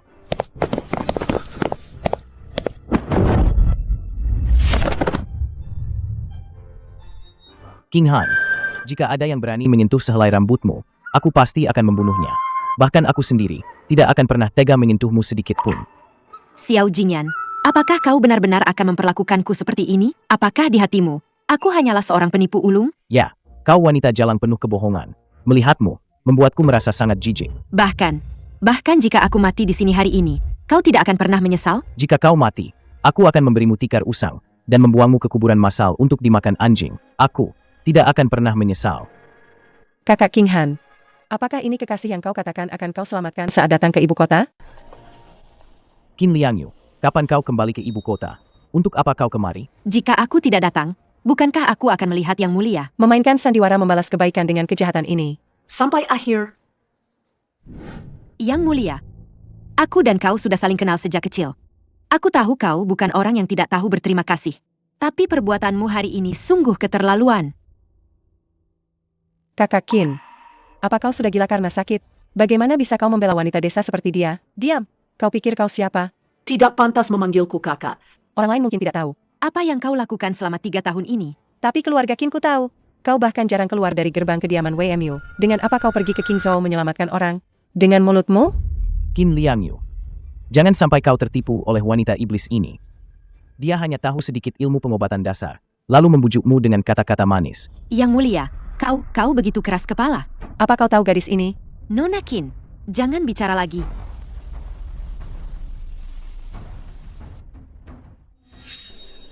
Xiao Jingyan, ini adalah catatan medisku selama 1095 hari dan malam tentang kondisimu. Setiap kali racun dinginmu kambuh, setiap penambahan atau pengurangan obat, setiap naik turunnya napasmu. Semuanya ada di sini. Karena kau tidak percaya, karena kau merasa jijik, maka aku, Shen Qinghan, menganggap 3 tahun ini sia-sia. Aku menganggapmu sudah mati di Kingzhou, di bawah tebing tak berdasar itu.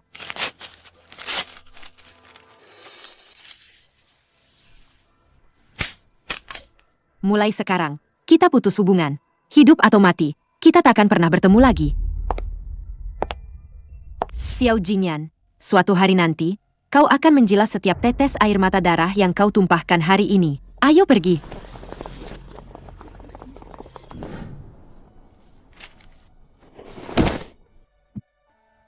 Mengapa? Mengapa dadaku terasa begitu nyeri? Kakak Jingyan, kau pasti kesal. Karena wanita gila itu. Kemari. Cepat panggil tabib.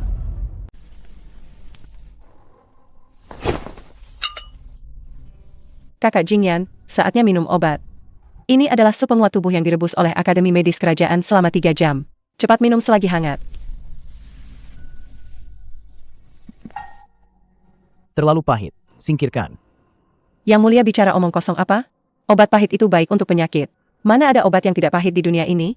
Yang Mulia tahan sebentar, minum sekali teguk saja, pasti akan membaik. Ziking sampai khawatir melihat Yang Mulia. Jingyan, Aku tahu kau paling tidak suka pahit. Saat aku turun gunung, aku sengaja menggunakan hasil sulamanku untuk ditukar dengan beberapa potong permen kacang pinus. Aku menambahkan ke dalam obatmu sedikit gula. Rasanya manis, sama sekali tidak pahit. Ayo, buka mulutmu. Letakkan saja. Aku tidak ingin meminumnya sekarang. kalau begitu, biarkan Ziking memijat kepala Yang Mulia. Yang Mulia terkena angin di timur kota hari ini, pasti sakit kepala Yang Mulia kambuh lagi. Pelan sedikit. Kepalaku hampir kau remas hancur. Mohon maafkan hamba, Yang Mulia. Tapi tabib tua dari Akademi Medis Kerajaan berkata, titik akupunktur ini memang harus dipijat kuat agar meridiannya lancar. Ziking juga melakukannya demi kebaikan Yang Mulia. Mengapa Yang Mulia tidak menghargainya, Jingyan? Teknik pijat kuat yang digunakan banyak tabib itu tidak cocok untukmu. Ada gumpalan darah di otakmu. Kau harus menggunakan teknik pijat otot unik ini. Dengan kekuatan hanya 2/10, pijat perlahan. Barulah sakit kepalamu bisa benar-benar mereda. Bagaimana? Apakah lebih nyaman? Tidak perlu dipijat. Dupa apa yang dibakar di ruangan ini? Mengapa begitu menyengat? Yang Mulia, ini adalah dupa ambergris dari wilayah barat yang secara khusus diberikan oleh Bibi. Ini sangat menenangkan dan membantu tidur. Ziking sengaja menyuruh orang menaruh 2 potong lagi. Aromanya kuat, agar istana timur kita terlihat mulia dan megah. Jingyan, kau sudah lama sakit dan lemah. Tenggorokanmu sangat rapuh. Jangan sekali-kali mencium rempah-rempah mahal yang kuat itu. Meskipun kulit jeruk dan mugwort ini murah, tapi bisa mengusir nyamuk dan menenangkan pikiran. Sangat cocok untukmu memulihkan diri.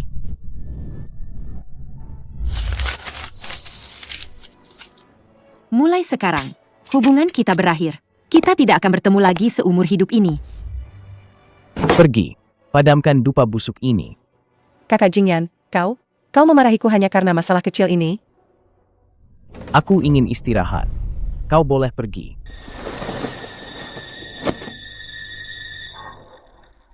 Wanita desa sialan itu, meskipun dia sudah pergi, dia masih bisa memikat hati Yang Mulia. Bibi, kau harus membela Ziking. Kakak Jingyan, dia demi wanita jalang itu. Tidak hanya memarahiku di depan umum, tapi juga mendorongku, menyuruhku keluar dari kamar tidur. Apa katamu, wanita desa sialan yang tak mau pergi itu akhirnya tetap datang ke ibu kota? Tentu saja.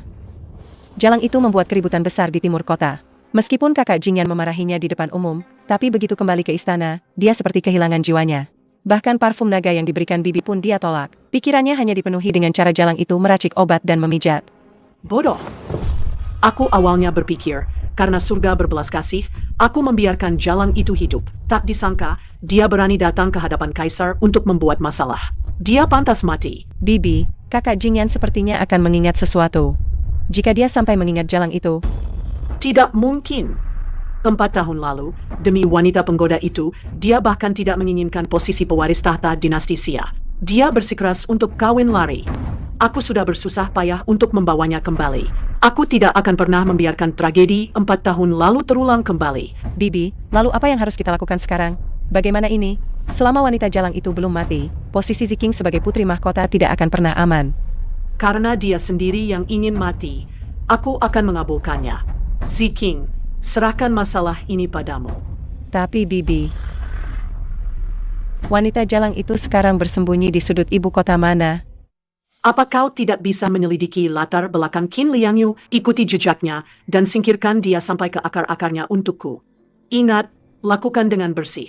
Jangan sampai putra mahkota mencurigai sedikit pun. Bibi tenang saja.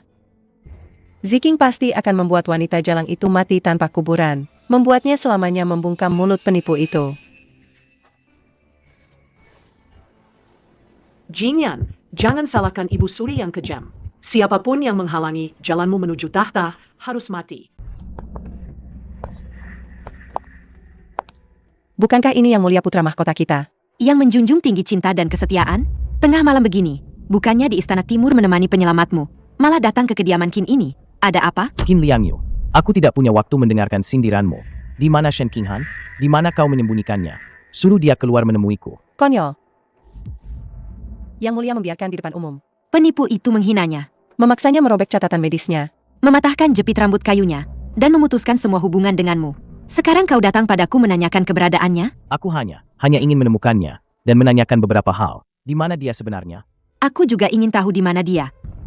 Xiao Jingyan, sejak perpisahan di timur kota, Aku sudah menyuruh orang mencarinya. selama 7 hari penuh. Jalan-jalan dan ganggang di ibu kota, gerbang kota dan penginapan sudah digeledah semua. Tidak ada tanda-tanda hidup, tidak ada mayat. Apa maksudmu mencari 7 hari? Dia hanya seorang wanita lemah. Jika tidak bersamamu, dia bisa pergi kemana? Wanita lemah. Ya, dia menghabiskan seluruh hartanya untuk menyelamatkanmu. Datang sendirian ke sini, ke ibu kota yang penuh bahaya ini, tanpa kerabat, tanpa uang sepeser pun. Jika sesuatu terjadi padanya, Dan dia disakiti oleh orang-orang yang berniat jahat itu. Xiao Jingyan, kaulah penyebab utama kematiannya. Aku, Qin Liangyu, bahkan jika Harus mempertaruhkan nyawaku ini. aku tidak akan pernah membiarkanmu lolos. Dia tidak mungkin kenapa-kenapa. Tidak mungkin. Nona besar. Gawat. Kenapa panik? Ada apa? Di selatan kota, di parit pertahanan selatan kota, orang-orang dari Jing Zhaoyin Baru saja mengangkat mayat wanita. Apa katamu? Mayat wanita itu sudah, Terendam air selama beberapa hari. Wajahnya sudah rusak. tapi di tangannya tergenggam erat. Beberapa lembar resep obat yang rusak. Pakaian yang dikenakannya, Persis seperti yang dipakai Nona Shen saat membagikan bubur di timur kota hari itu. gaun kain kasar berwarna biru. Kakak Qinghan,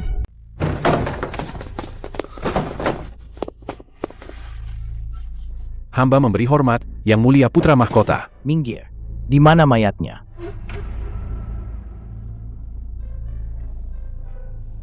Kakak Qinghan. Yang Mulia, bukankah Anda bilang? dia wanita gila. Yang serakah harta, bukankah Anda bilang? Merasa jijik setiap melihatnya? Pergi sana. Pergi singkap kain putih itu. Lihat sendiri. Apakah ini penipu yang selalu kau pikirkan? Tidak. Ini tidak mungkin. Bagaimana dia bisa mati semudah itu? Ini palsu. Kenapa? Yang Mulia takut? Saat kau menamparnya di jalanan, dan berkata jika dia mati, Kau akan memberinya tikar usang. Dan membuangnya ke kuburan massal untuk dimakan anjing. bukankah kau sangat berwibawa? Kenapa sekarang kau tidak berani melihat? Aku tidak percaya. Qin Liangyu. Pergi. Pergi dan lihat baik-baik untukku. Yang terbaring di sana sama sekali bukan dia. Baiklah. Xiao Jingyan, Kau bisa menipu dirimu sendiri seumur hidup. Ah,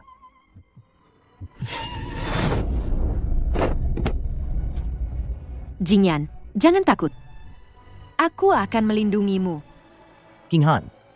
Jika ada yang berani menyentuh sehelai rambutmu dalam hidup ini, aku pasti akan membunuhnya.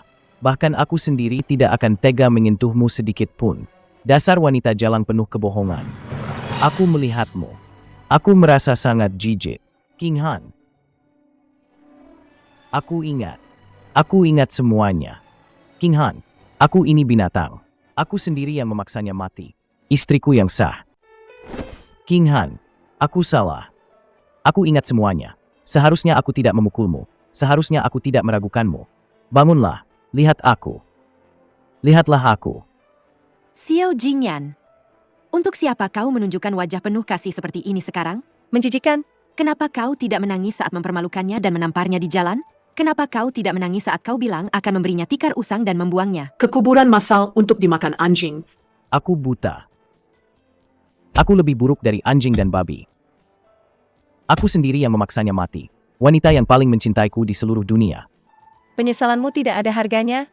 Kakak Qinghan menghabiskan seluruh hartanya untukmu, menderita begitu banyak untukmu. Tapi pada akhirnya, kau memaksanya terendam di air sungai yang dingin ini selama berhari-hari.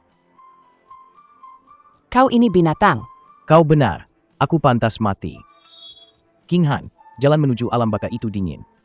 Jingyan akan menemanimu sekarang. Yang Mulia, tunggu. Bagaimana jika jasad ini bukan Nona Shen?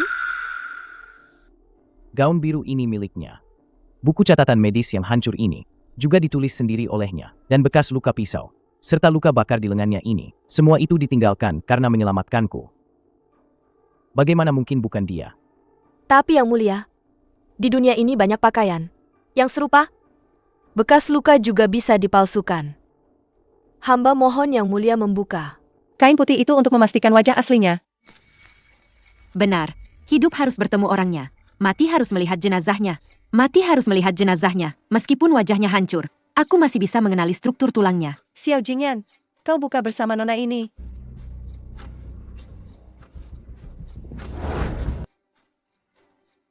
Tidak benar. Kakak King Han sering meracik obat dan akupunktur.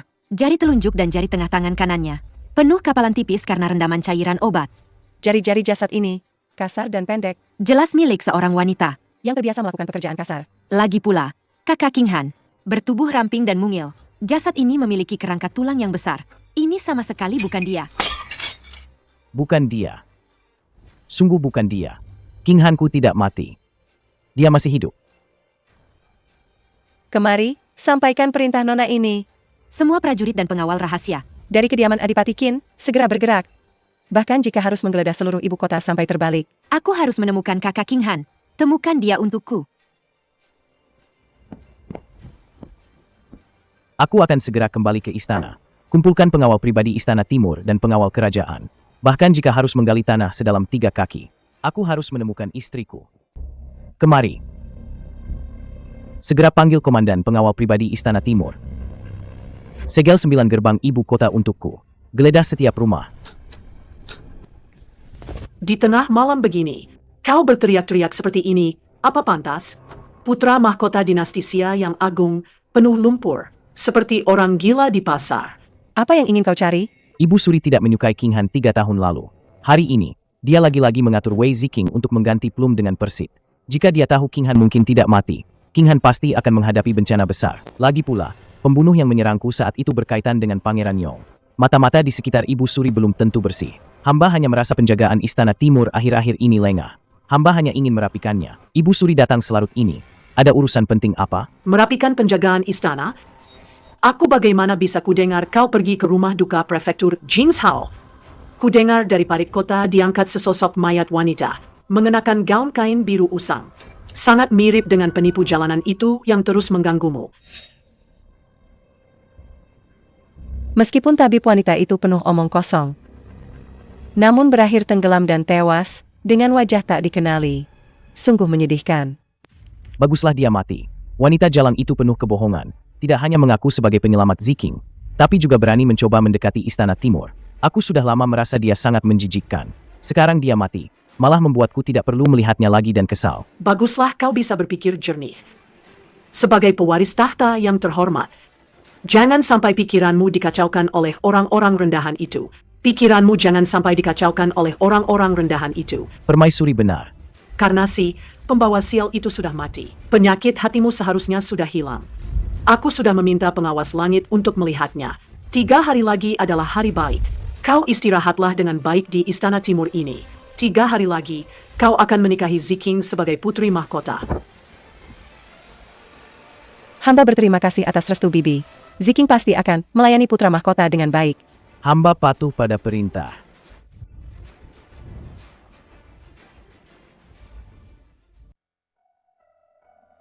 Yang Mulia Ibu Suri. Hamba menghormat, Ibu Suri. Anak baik, cepat berbaring. Kau masih terluka. Jangan bergerak sembarangan. Dengan status hamba yang rendah ini, mati di parit kota, itulah takdir terbaik. Anak bodoh, omong kosong apa yang kau katakan? Saat aku muda dulu, aku juga seorang gadis petani yang mencari makan di ladang. Dulu, Kaisar pendiri dinasti Xia masih seorang pemuda miskin. Aku dan dia saling mencintai, bergandengan tangan membangun kekaisaran ini. Penderitaanmu, aku mengerti. Kebaikan hati yang mulia. Hamba tidak sanggup menerimanya. Aku menyelamatkanmu, sebenarnya juga menyelamatkan Jingyan. Aku tidak bisa melihat anak itu dibodohi oleh ibunya, dikelilingi oleh wanita-wanita yang berpura-pura tulus. Pada akhirnya, dia akan menjadi boneka yang tidak punya perasaan tulus dan hanya tahu intrik kekuasaan. Kau sangat mencintainya. Aku hanya mengakui kau sebagai cucu menantuku. Menyelamatkannya, Ibu Suri yang mulia. Xiao Jingyan yang dulu mengukir jepit rambut kayu merah untukku, sudah lama mati. Putra mahkota yang sekarang berada di posisi tinggi, menganggapku menjijikan, dan memanggilku wanita jalang di jalanan. Dia amnesia, pikirannya diracuni oleh keluarga Wei. Tidak peduli dia ingat atau tidak, hati hamba sudah mati sepenuhnya. Hamba tidak ingin lagi terlibat dalam perselisihan Istana Timur ini sedikitpun. Atas kebaikan yang mulia yang telah menyelamatkan hamba, King Han akan membalasnya di kehidupan selanjutnya. Hamba akan membalas budi ini. Tunggu sampai luka di tubuh hamba ini mengering. Maka saya akan pergi dengan sendirinya. Tidak akan pernah merepotkan yang mulia.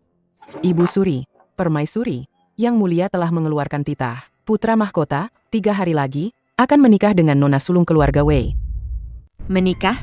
Baguslah. Nona sulung keluarga Wei berasal dari keluarga terpandang. Dengan putra mahkota, mereka memang pasangan yang serasi. Nak, jangan begini. Aku tahu hatimu sakit. Asal kau mengangguk. Aku akan segera ke Istana Timur, menyeret bajingan itu kemari, membuatnya bersujud dan meminta maaf padamu. Putri mahkota dinasti Xia ini hanya bisa kau. Yang Mulia Ibu Suri terlalu berlebihan. Siapapun yang dinikahi putra mahkota, itu adalah kebebasannya. Apa hubungannya dengan rakyat jelata ini? Rakyat jelata ini hanyalah orang desa yang kasar. Tidak pantas untuk Istana Timur yang megah ini. Kau ini, nak, terlalu keras kepala. Jelas hatimu berdarah kesakitan, tapi kau tidak mau mengucapkan sepatah kata pun yang lembut. Yang Mulia, rakyat jelata ini lelah. Ingin istirahat? Sudahlah. Aku tidak akan memaksamu. Kau tinggal saja di Istana Cining ini, tenangkan diri dan pulihkan lukamu. Jika langit runtuh sekalipun, ada aku yang akan menanggungnya untukmu.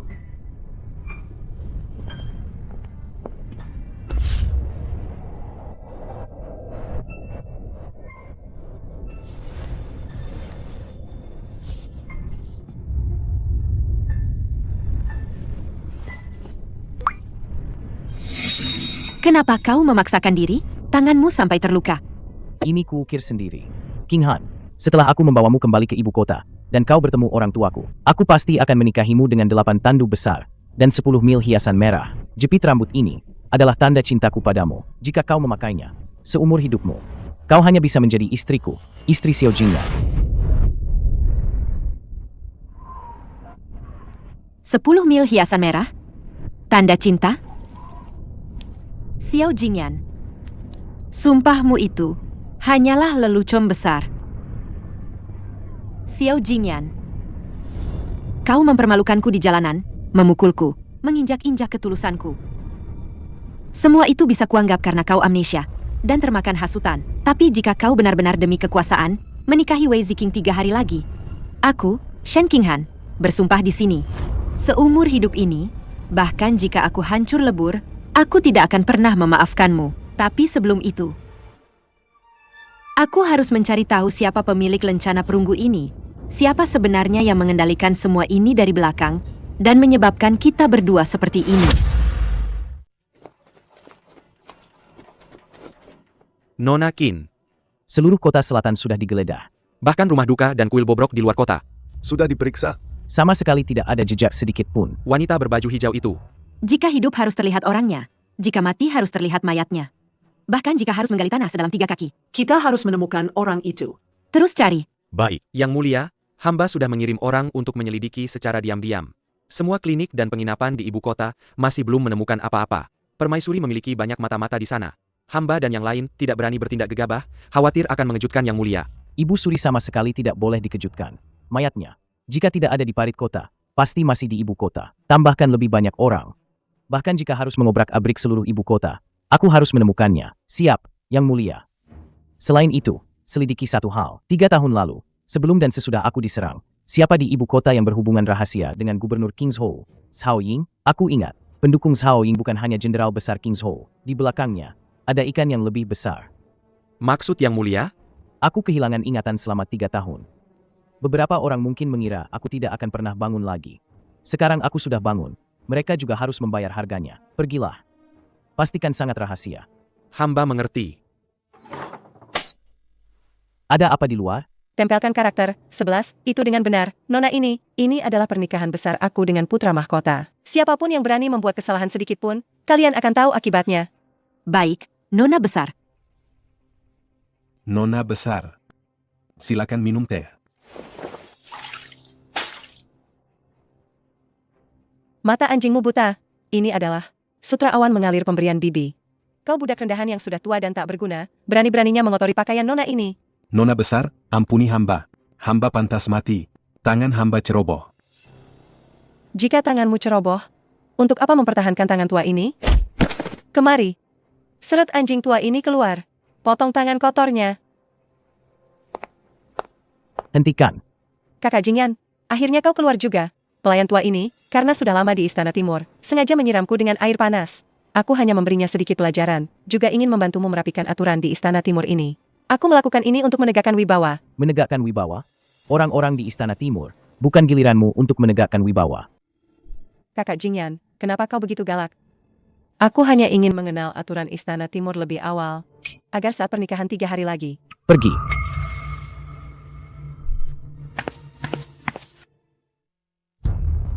Bibi, kau harus membela Ziking. Yang mulia putra mahkota, di depan para pelayan, demi seorang kasim tua yang menyajikan teh, dia mempermalukan aku. Bahkan memarahiku, mengatakan aku tidak pantas menjadi putri mahkota Istana Timur. Bagaimana Ziking bisa menanggung malu ini? Sudahlah, apa-apaan menangis seperti ini? Itu hanya kata-kata marah Jingyan. Tidak pantas kau bersikap tidak sopan di hadapan aku. Tapi Bibi, kakak Jingyan, dia jelas masih memikirkan wanita kampung itu. Dia sudah menggeledah seluruh ibu kota, tapi tidak menemukan mayat wanita itu. Bagaimana jika dia membatalkan pernikahan demi wanita jalang itu? Bagaimana jika dia membatalkan pernikahan? Dia berani? Aku sudah merencanakan ini bertahun-tahun. Posisi putri mahkota ini. Hanya untukmu. Semua urusan pernikahan sudah aku perintahkan kepada Kementerian Ritus untuk diatur dengan baik. 3 hari lagi, kau akan menjadi putri mahkota dinasti Xia dengan segala kemegahannya. Adapun tabib dari King Zhou itu, Shen Qinghan sudah mati. Kau tidak perlu khawatir lagi. Bibi, lebih baik berjaga-jaga daripada menyesal nanti. Bagaimana jika wanita jalang itu masih hidup? Belum mati. Belum mati? Kalau begitu, biarkan dia mati sekali lagi. Nona besar, tenangkan dirimu. Tidak perlu merusak kesehatanmu hanya karena orang mati. Cari tahu latar belakang Shen Qinghan itu untukku. Meskipun Bibi bilang dia sudah mati, aku ingin memastikan sendiri. Jika hidup, aku ingin melihat orangnya. Jika mati, aku ingin melihat mayatnya. Nona besar, beberapa hari ini, hamba sebenarnya diam-diam menyelidiki latar belakang wanita jalang itu. Oh, katakan. Hamba memang menemukan sebuah petunjuk yang sangat berguna. Shen Qinghan itu punya sepupu di kampung halamannya di Qingzhou. Namanya Shen Yunyang. Awalnya dia adalah selir ketujuh dari bangsawan Qingzhou, Sao Tiande. Sepupu seorang gadis desa, menjadi selir rendahan. Benar-benar sarang rubah betina. Petunjuk macam apa ini? Nona besar tidak tahu. Setelah Sao Tiande meninggal, Shen Yunyang ini diusir dari rumah oleh ayah mertuanya, Sao Ying. Hamba menemukan bahwa dia sekarang mengemis di jalanan, dan kebetulan sampai di ibu kota kita. Dan dia sepertinya sangat membenci Shen Qinghan. Berkeliaran di ibu kota? Bagus. Langit benar-benar membantuku. Pergi. Segera kirim orang untuk mencari Shen Yunyang itu. Aku ingin melihat. Dengan anjing peliharaan sepupunya ini, apakah jalang Shen Qinghan itu masih bisa bersembunyi?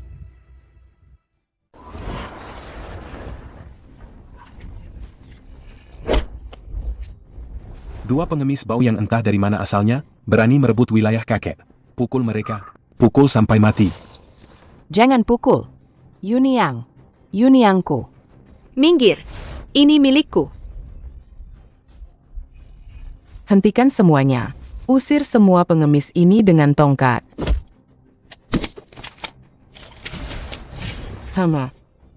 Mereka benar-benar seperti dua anjing kehilangan rumah. Bawa mereka pergi. Makanlah pelan-pelan.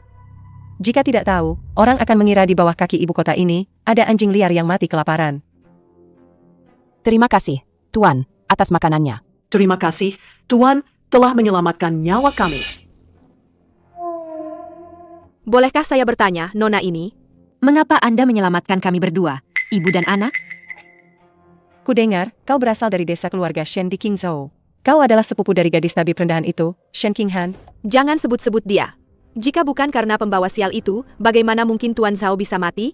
Dan bagaimana mungkin aku diusir dari keluarga Zhao? Sampai jatuh ke keadaan seperti ini. Wanita jalang itu telah membunuh suamiku. Aku ingin sekali menguliti dan mencabut urat nadinya. Benar, wanita jalang itu memang pembawa sial. Tidak hanya menyebabkan kematian mertuaku, tapi juga membuat seluruh keluarga kami menderita. Nona terhormat. Jika Anda juga punya dendam pada wanita jalang itu, kita senasib sepenanggungan. Bagus. Musuh dari musuhku adalah temanku. Selama kalian cukup kejam, Nona ini akan memberi kalian kesempatan untuk membalas dendam hari ini. Selama bisa menyingkirkan Shen Qinghan, aku, Shen Yunyang, bersedia menjadi budak Nona. Mulai hari ini, Kalian berdua, ibu dan anak, harus patuh mengikuti rencanaku. Setelah berhasil, aku tidak hanya akan membuat Shen Qinghan mati, tanpa kuburan, tapi juga menjamin sisa hidup kalian berlimpah harta, hidup makmur. Cari, terus cari dia. Bahkan jika harus menggali tanah sedalam 3 kaki, aku harus menemukan King Han. Jika tidak ditemukan, kalian semua bawa kepala kalian ke hadapanku.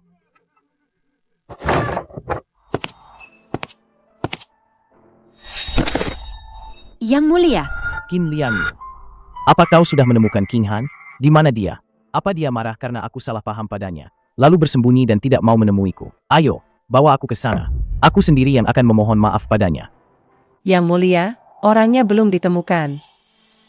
Tapi, Di tepi tebing Luohun di luar kota, kami menemukan ini. Apa ini? Ini. Surat bunuh diri Nona Shen. Tidak mungkin. Kau bicara omong kosong. Dia orang yang begitu keras kepala. Bagaimana mungkin dia bunuh diri? Dia tidak akan mati. Xiao Jingyan, 3 tahun mempertaruhkan nyawa untuk menyelamatkanmu, menghabiskan seluruh harta keluarga, menerima segala penghinaan. Hanya kubalas dengan sebutan kejam dan hina. Kau melindungi Wei Ziking, merobek catatan medisku, memutuskan hubungan kita. Sekarang kau akan menikah dengan kekasih di sisimu. Aku, noda darah nyamuk yang tak pantas terlihat ini, tak akan lagi mengganggu Yang Mulia Putra Mahkota. Antara kau dan aku, semua ikatan telah putus. Mulai sekarang, di surga maupun neraka, kita tak akan pernah bertemu lagi, hidup atau mati. Jika ada kehidupan selanjutnya, lebih baik terlahir sebagai hewan, daripada terikat takdir dengan seorang kaisar. Lebih baik terlahir sebagai hewan, daripada terikat takdir dengan seorang kaisar. King Han, betapa kejamnya hatimu. Kau bahkan tak memberiku kesempatan untuk menebus kesalahanku. Yang Mulia, air sungai di bawah tebing sangat deras, penuh karang tersembunyi. Aku khawatir. Jasadnya mungkin sudah tak tersisa. King Han, Yang Mulia, cepat panggil tabib. Putra Mahkota muntah darah dan pingsan.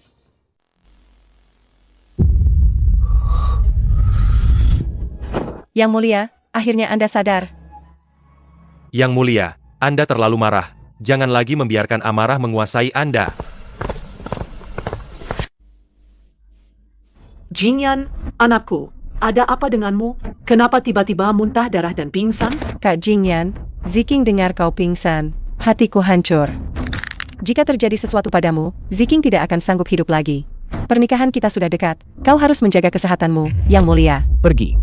Jangan sentuh aku. Kak Jingyan, kenapa kau memperlakukanku begini?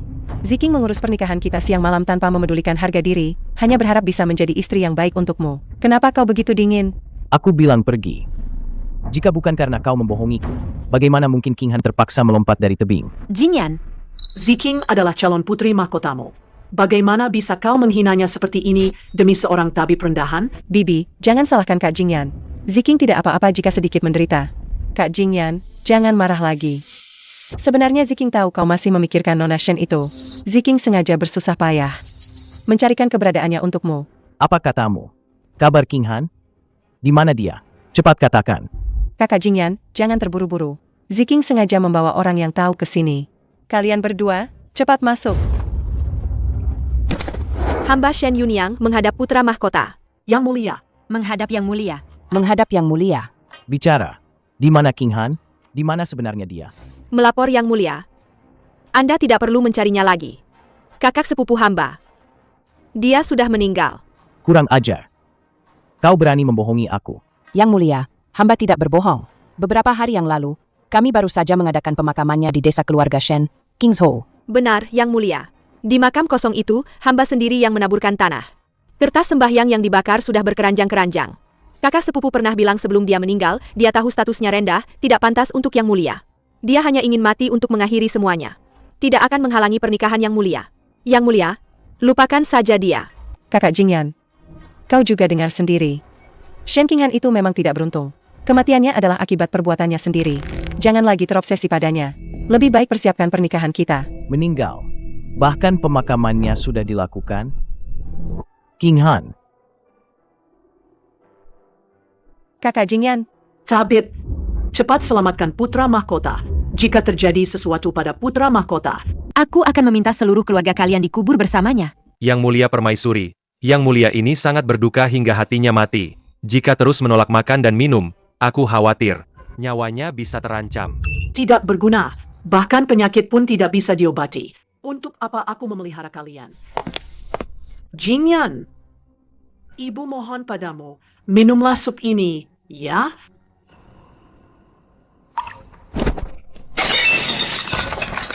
Pergi. Aku harus mencarinya. Jingyan, berhenti. Kau adalah putra mahkota dinasti Xia, pewaris tahta di masa depan. Demi seorang wanita rendahan, seorang yang sudah mati. Kau merendahkan dirimu sendiri seperti ini? Apa kau tidak malu pada leluhurmu? Ibu Suri, kaulah yang memberitahuku bahwa Wei Ziking lah yang di King's Hou menyelamatkan nyawaku. Dan kaulah juga yang mengatur dia untuk menyamar sebagai King Han dan masuk ke istana. Jingyan, kau... Ibu Suri tidak perlu khawatir. Putramu tidak akan bunuh diri. Putramu akan hidup dengan baik.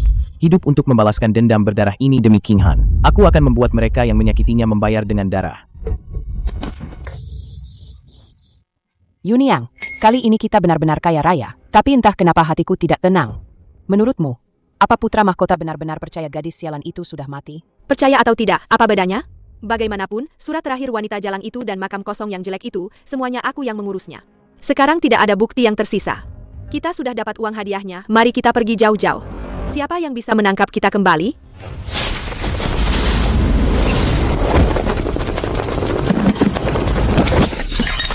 Kalian siapa?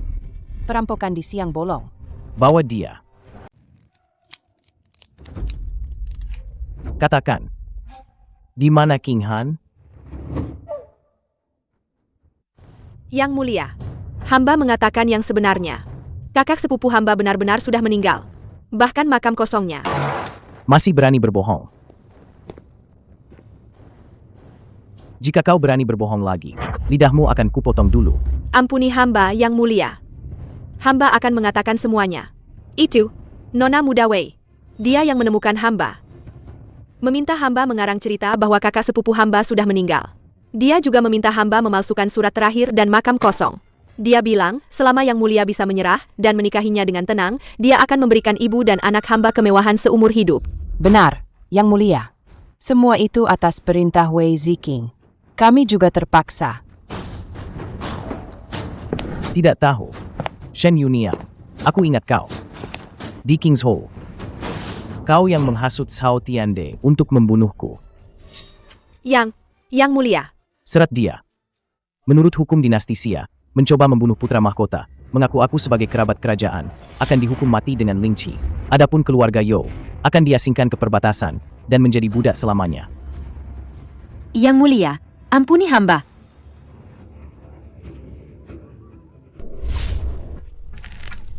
Shen Yuniang juga tidak tahu keberadaan King Han.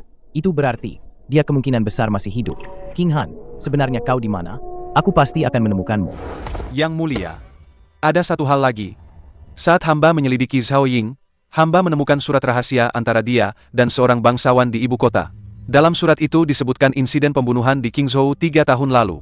Cap di bagian bawah surat sama, dengan pola, pada liontin Pangeran Yong. Sama. Pangeran Yong memang paman kaisar.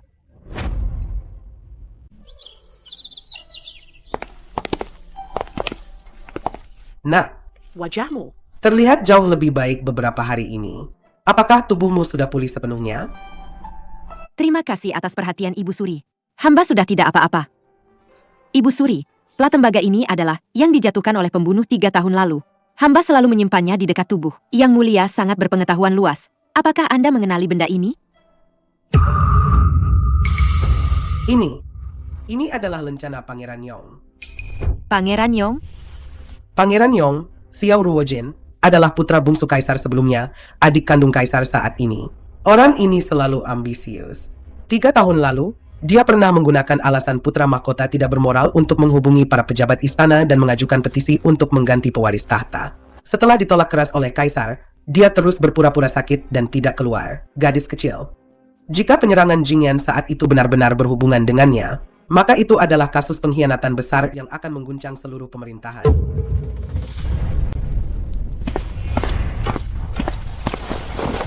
Yang mulia, ini adalah surat-surat yang ditemukan secara rahasia dari kediaman Zhao Ying. Semua korespondensi terjadi 3 tahun lalu, sekitar waktu penyerangan Anda di King's Hou. Dalam surat-surat itu, Zhao Ying melaporkan secara rinci kepada Pangeran Yong tentang pertahanan King's Hou. dan dengan jelas menyebutkan bahwa mangsa sudah masuk perangkap. Sungguh, Paman Kaisar, yang baik, yang berpura-pura sakit dan tidak keluar. Ternyata dia tidak hanya membentuk faksi dan mencari keuntungan pribadi di istana, tetapi juga diam-diam menarik dukungan. Jenderal Besar Liu dari King's Hall dan Gubernur Zhao Ying dari King's Hall telah merajut jaring sebesar ini. Rute rahasia yang aku ambil saat pergi ke selatan 4 tahun lalu telah dijual kepada mereka oleh tikus-tikus besar ini. Terus selidiki. Aku ingin menggali semua jaringan rahasia mereka dan mendapatkan bukti kuat pemberontakan Pangeran Yong. Aku pasti akan mencabik-cabik para pemberontak dan pengkhianat ini.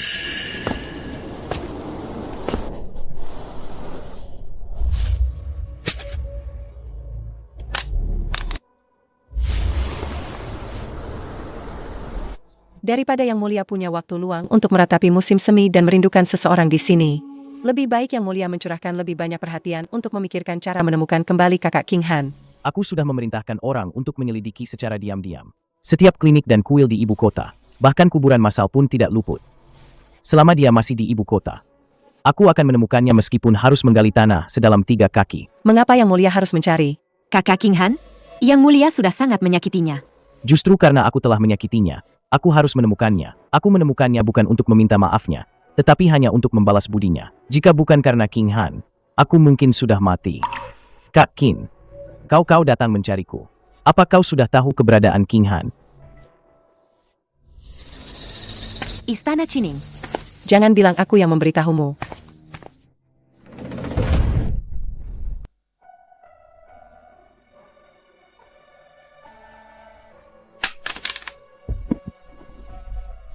King Han, aku datang untuk meminta maaf padamu. Yang Mulia Putra Mahkota, hamba hanyalah rakyat jelata. Yang Mulia salah orang. Ini adalah tusuk konde kayu yang kuukir sendiri untukmu. 4 tahun lalu di King's Hall, aku sendiri yang mengatakan padamu, selama kau memakainya, kau akan menjadi istriku seumur hidup. Aku tahu aku tidak pantas meminta maafmu. Setelah aku kehilangan ingatan, aku benar-benar brengsek, memukul dan menghinamu di jalanan, menginjak-injak ketulusan hatimu dengan kejam. King Han, kau boleh memukulku, memarahiku.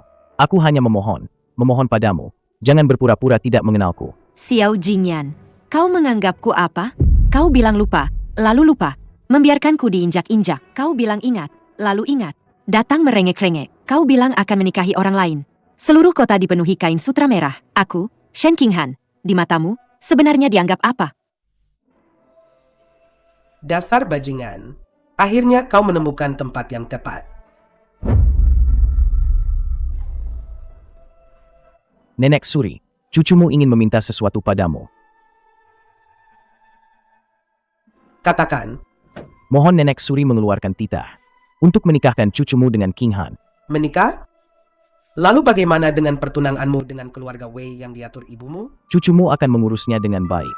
Seumur hidup ini, cucumu hanya mengakui Shen King Han sebagai satu-satunya istri. Jika melanggar sumpah ini, biarlah petir menyambar tulangku.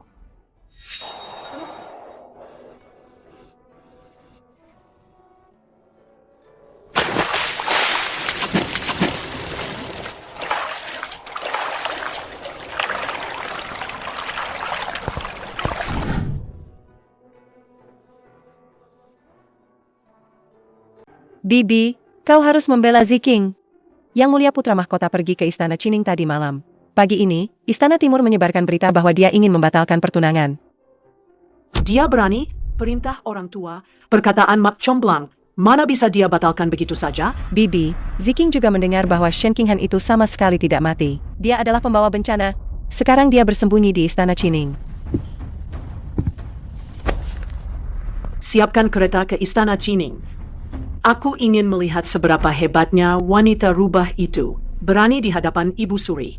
Berani membuat kekacauan di bawah hidungku. Benar saja, kau jalang. Ibu Suri, wanita ini sangat licik. Dia berulang kali mengganggu putra mahkota, berusaha mendekati Istana Timur. Hamba mohon, Ibu Suri, jangan tertipu olehnya. Segera usir pelayan rendahan ini dari istana. Permaisuri, aku bertanya padamu. 3 tahun lalu, Jing yang diserang, hampir kehilangan nyawanya. Pelaku di balik itu, apakah kau pernah menyelidikinya dengan sungguh-sungguh? Aku bertanya lagi padamu. Selama 3 tahun ini, Shen King Han telah menghabiskan seluruh hartanya, merawat Jing Yan dengan penuh pengorbanan. Kau pernah bertanya, Apakah kau pernah bertanya sedikit pun? Aku sudah memutuskan untuk menikahkan Jingyan dan King Han. Ibu Suri, pertunangan Ziking dengan Yang Mulia telah ditetapkan sendiri oleh permaisuri. Bagaimana bisa dibatalkan begitu saja? Wanita desa yang bau lumpur ini hanya mengincar kekayaan Istana Timur. Dia bahkan tidak bisa membaca beberapa huruf. Kualifikasi apa yang dia miliki untuk menjadi putri mahkota dinasti Xia? Kualifikasi? Ini adalah catatan medis yang kutulis untuk Yang Mulia selama 3 tahun ini. Nona Wei, kau bilang kau merawatnya tanpa henti di Qingzhou. Merawat Yang Mulia selama 3 tahun? Kalau begitu, berani aku bertanya padamu. Saat racun dingin Yang Mulia kambuh di tahun pertama, obat herbal apa yang kau gunakan? Saat lukanya bernanah dan membusuk di tahun kedua, salep apa yang kau oleskan? Aku tentu saja menggunakan. Kau bahkan tidak bisa membedakan obat herbal dan rumput liar. Dengan apa kau menyelamatkan orang? Dengan semua kebohonganmu ini? Bibi, dia bohong. Catatan medis itu dia curi dariku. Kurang ajar. Kau wanita desa, berani-beraninya di depan Ibu Suri memalsukan catatan medis dan menyebarkan kebohongan. Pengawal, seret pelayan rendahan ini keluar dan pukuli sampai mati. Kaisar tiba.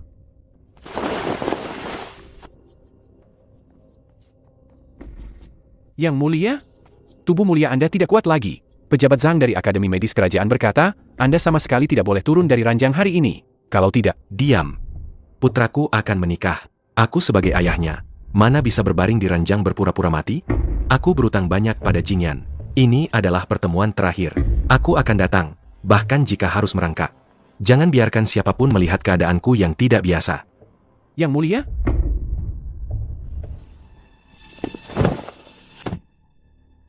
Yang Mulia, ini jelas. Tanda-tanda sekarat. Aku dengar, Istana Qining sangat ramai hari ini. Permaisuri, kau membawa putri keluarga Wei untuk menekan Ibu Suri. Sungguh wibawa yang besar.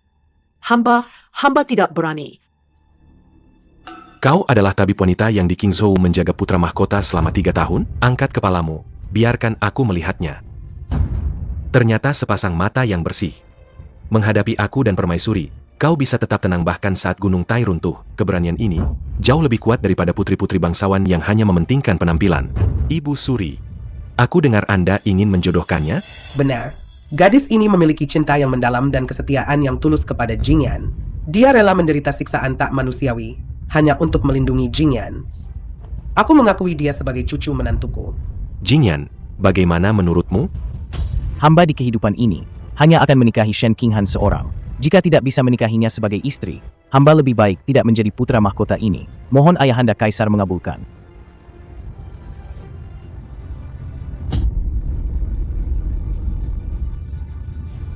Baiklah.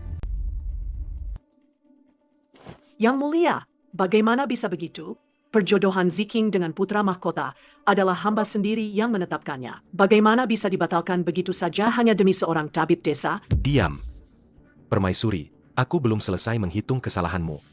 4 tahun lalu, mengapa Jingyan tidak tinggal di Istana Timur yang layak, malah diam-diam kabur dari ibu kota? Bukankah itu karena kau, wanita beracun ini, menghalanginya menikahi tabib itu dengan segala cara?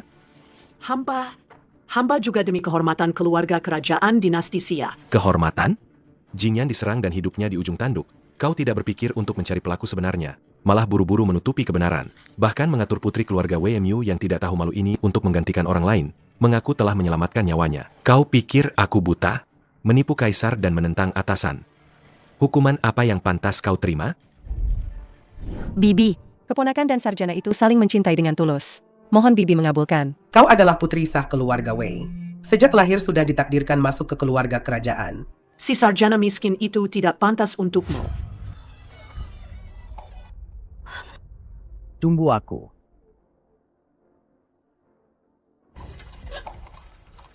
Yang Mulia menyebut hamba wanita beracun. Tapi saat hamba masih muda, hamba juga pernah untuk seorang pria mempertaruhkan segalanya. Istana yang dalam ini mengajarkan hamba. Cinta yang tidak sepadan statusnya hanya akan mencelakai diri sendiri dan orang lain. Hamba menghalangi dengan segala cara pernikahan Jingyan dengan tabib wanita itu, bukan karena ingin kekuasaan. Hamba hanya tidak ingin dia mengikuti jalan hamba yang dulu. Tidak ingin suatu hari nanti, dia juga berlutut di balai ini. Karena hubungan yang memang ditakdirkan, hancur hingga hatinya remuk. Wei Ziking mengaku-ngaku mendapat anugerah kerajaan, menipu Ibu Suri dan aku, seharusnya langsung dihukum mati. Tapi mengingat Adipati Wei yang setia turun-temurun, dan pernah menumpahkan darah untuk dinasti Xia. Aku akan memberi keringanan. Segera cabut semua gelar wanita beracun ini, semua gelar kehormatannya, turunkan statusnya menjadi rakyat biasa. Pengawal, usir dia keluar dari ibu kota. Jangan pernah menginjakan kaki di ibu kota lagi selamanya. Tidak, Yang Mulia, mohon ampun. Bibi, tolong selamatkan aku. Bibi. Sedangkan kau, Permaisuri Wei, gagal mendidik anakmu, bersekongkol demi kepentingan pribadi penuh dengan niat jahat dan kekejaman. Mulai hari ini, segel permaisuri dicabut dikurung di istana Fengyi tanpa titahku sampai mati, tidak boleh keluar dari istana selangkah pun. Ah,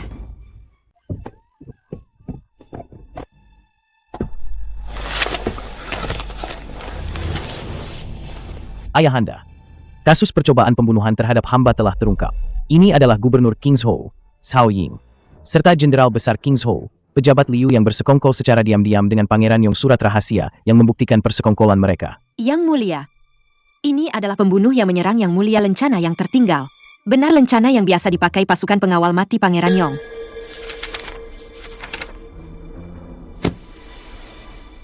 Aku sudah tua. Tidak kuat lagi menghadapi semua pertumpahan darah dan intrik ini. Ayahanda, Aku sudah muak mengurus semua kekacauan ini.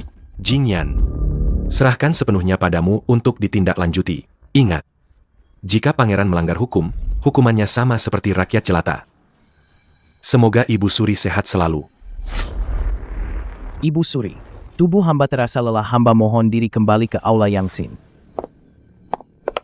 KUH, Ayahanda Kaisar. King Han, Jujurlah padaku, apakah masih ada harapan untuk Kaisar? Yang Mulia Kaisar terlalu banyak bekerja, jantungnya rusak parah, penyakitnya sudah parah. Hamba tidak kompeten, tidak bisa berbuat apa-apa. Jingyan, ayahmu seolah tidak peduli apa-apa padahal dia menggunakan sisa hidupnya untuk membuka jalan bagimu. Jika kau menunggu sampai dia mangkat baru kau bertindak melawan Pangeran Yong, pasti akan dihalangi oleh para pangeran dan pejabat. Kau harus selalu siap. hamba mengerti. Harus bertindak lebih dulu sebelum Ayahanda Kaisar mangkat. Lu Yunting, dengarkan perintahku. Hamba. Sampaikan titahku. Panggil kembali Jin Yiwei dengan kekuatan penuh, segera tangkap mereka. Atas perintah Putra Mahkota, Gubernur Kingzhou Cao Ying dan Jenderal Besar Kingzhou, pejabat Liu bersekongkol dengan pemberontak. Hukum mati di tempat. Seluruh keluarga akan dimusnahkan.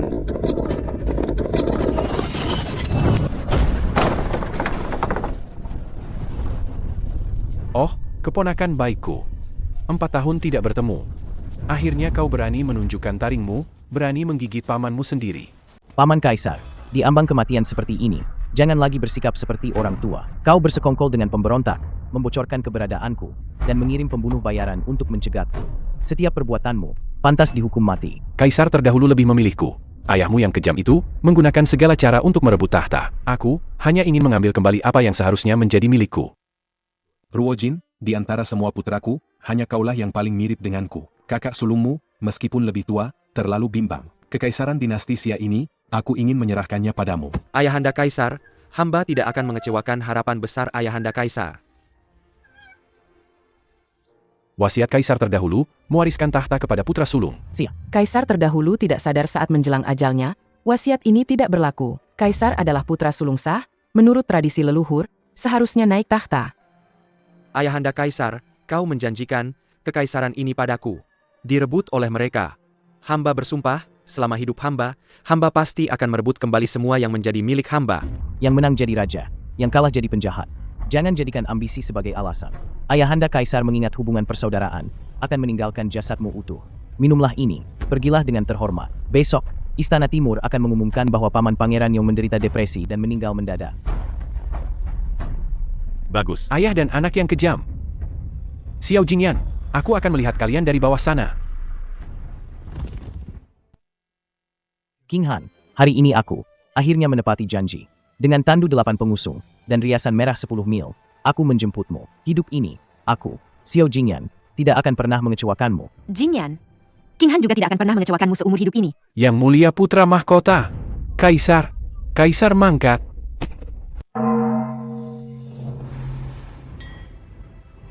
Semoga Kaisar hidup 1000 tahun, 1000 kali 1000 tahun. 1000 kali 1000 tahun. Semoga Yang Mulia Permaisuri hidup 1000 tahun. 1000 kali 1000 tahun. Aku perintahkan, mulai hari ini, tahun akan dinamakan Yongchang.